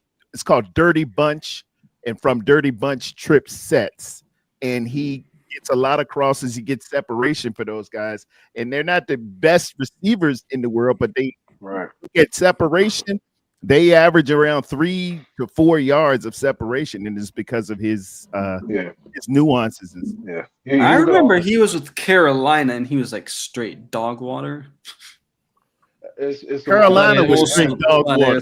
I remember when he was LSU and they were national champions. So we can go that way with it too. Yeah. It's a matter of the talent that you have too. Yeah. You gotta have a talent. Before I dip, I want to ask Anshul because I want to know his opinion on this. Patriots or Seahawks? I saw your comment. You said Patriots, but I'd like to know why, because I feel like there's no winning here, no matter who wins.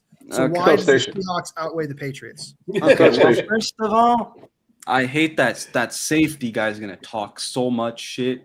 The Manwari or whatever his name is. And my thing is, if the Rams would have made it and won, I'd be like, dude, they barely have any fans. I don't really care as much.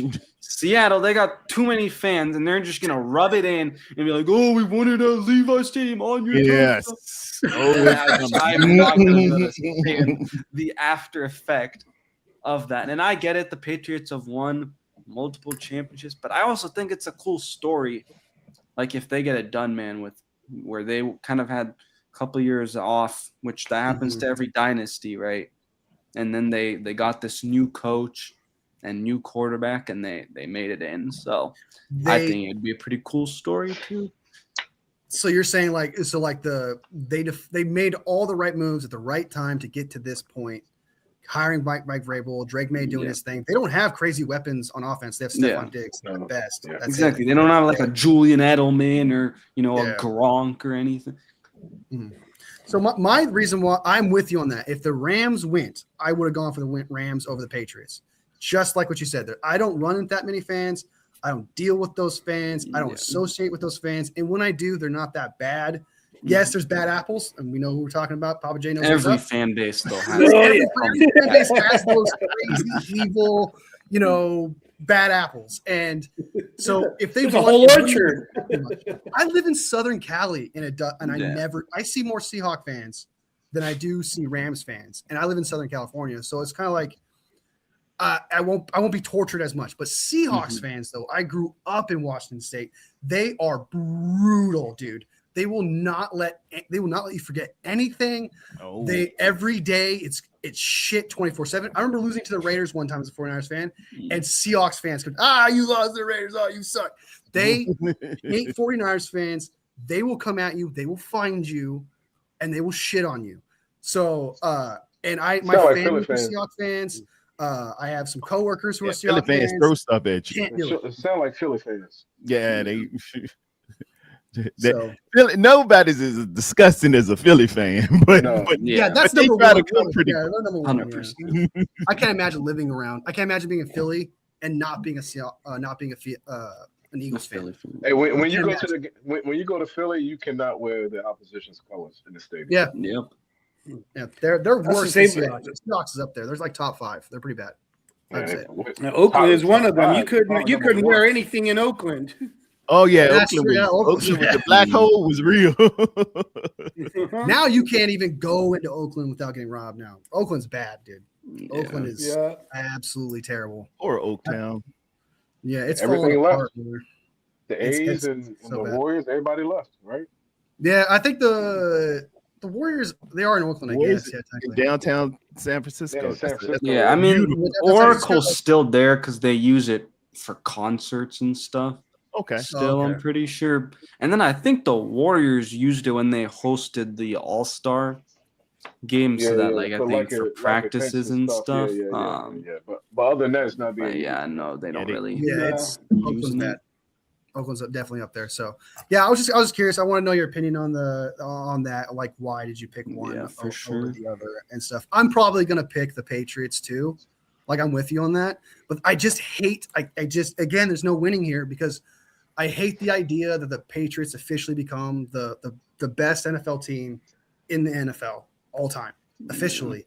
And I hate that. I hate that thought process. And not to mention Papa J, I know some Patriots fans. When I lived in Washington, I was surrounded by more, but not anymore. Like I don't see them as much, but I still have that animosity towards that team because I still remember their whole bullshit through the 10s and 2000s, dude. It was just constant shit, dude. And so it's really personal. It's like when there is no winning, it comes personal at that point where it's like, okay, how does this personally affect me compared to this? How does this personally affect me? So everyone's going to have a different answer. I feel like for example, if the Rams won, I have a personal reason, you have a personal reason, and there's some like Papa J has a personal reason why he's not going to go for the Rams if they win a Super Bowl. When there's two negatives, it's all personal at that point. And so I was just curious about that. Well, I'm probably gonna pick Seahawks. Let me go ahead and wrap this thing up, gentlemen. It's been 3 hours and 50 minutes on a very short day for Terradome. Now, I was off today, so I had my buddies come on up in here, man. We had Red Jet Shell. We had Dion here early. Anshu's here. Wolfie, Anshu and Wolfie, y'all tell them where y'all can be reached and y'all can be seen. The people that are still with us. Go ahead, Anshu. Go ahead, Anshul. Yeah, thanks for having me as always, Terradome. I came here and I was like, God damn, you guys are having a party. But yeah, you guys can follow me over on Twitter, Instagram, YouTube, all that jazz. Same 49er name. Media. Yep, same name, 49er Media. We'll be posting, any breaking news and updates and stuff. So yeah. Yeah, I actually get some information from you. Sometimes you pop up my YouTube and I'll see like you post. Oh shit, I just learned something. So keep it up, man. Yeah, Anshu will own it. Appreciate that. He's on it. He's on it. You can, me and Terradome do shows all the time. Stuff like that. You find me on there. I'm around. Find me at that149erfan.com. I don't know why I said that. At that 149er fan. I don't have a website. That 149er fan here on YouTube. I don't have a Twitter. I don't have any of that shit. I have an Instagram, but I don't use it. I use it to steal graphics and to make videos out of it. I don't actually use Instagram. Well, it's for to look at. If you like women or dudes, that's what it's for. Okay, or stealing a graphic. That's what it's for. I've actually been using ChatGPT. Like, it's been pretty good with creating thumbnails and stuff too. Oh, now. using AI, you would, brother. You would. not for all of them, but if it's like, dude, I just have never like been able to create a good graphic still for like if I'm doing like a preview show or something.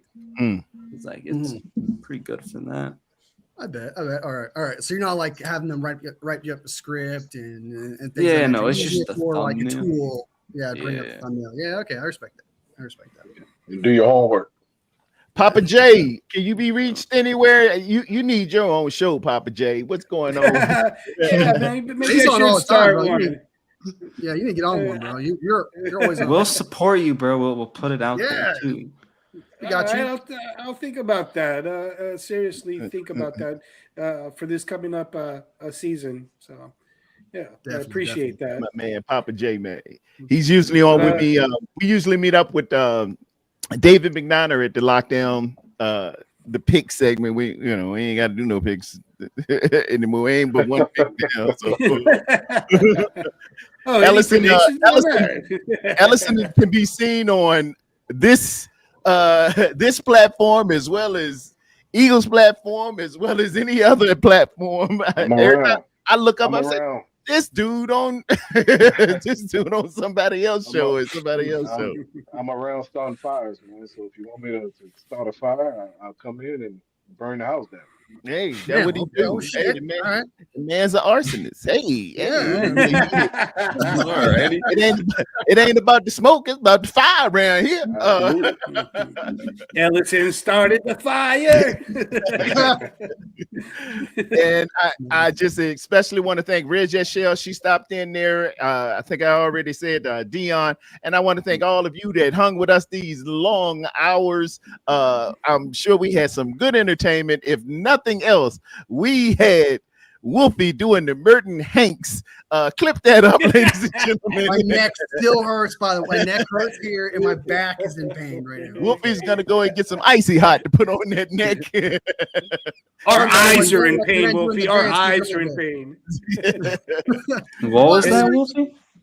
I was like, when you get older, bro, don't do that dance, man. It's gonna Merton Hanks you up pretty hard, bro. Matter of fact, let me show him who the Merton Hanks is. Merton Hanks used to play for the San Francisco 49ers. He's now the vice president of operations for the NFL. And when he made a big play, Merton Hanks would do like this here. Let me go to my feed. Let me go. Stop sharing that and go to. Where's it at? Share screen. Merton Hanks. Sharing this. This the Merton Hanks here. You see that? You see that dance? I'm pretty sure I've seen this. Yeah, I've seen this. Yeah.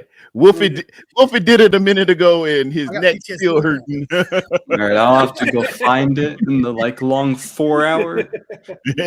I actually don't know. I don't know the timestamp for when it happened, but it was shortly before you showed up, though. Okay. So, right before you showed up, you literally showed up right after I did it, pretty much. Yeah. When we were all laughing and brought up Bernie's. Were you there when we brought the Bernie's? Weekend at Bernie's. Have you ever seen Weekend at Bernie's? Okay, that's another way. Right. Pull up Weekend at Bernie's, and it's a mixture of the Merton Hanks and Weekend at Bernie's. It's like apparently I did that, and I'm like, I swear to God, I moved my arms, bro. I did. No, yeah, I see what you mean. Yeah, Weekend at Bernie's was they were house sitting, and the guy died, but they needed to stay at his house for the weekend. And so what they would do is just prop him up and walk him around. He was dead, and they would just walk him around like he was alive, so nobody would mess up the house. Great movie. Check it out. It's very, very funny. But that's for you young folks out there. But for all of y'all, we walk by faith and not by sight. In Jesus' name, amen. Thank you all for hanging. Thank you for sharing. Amen. God bless.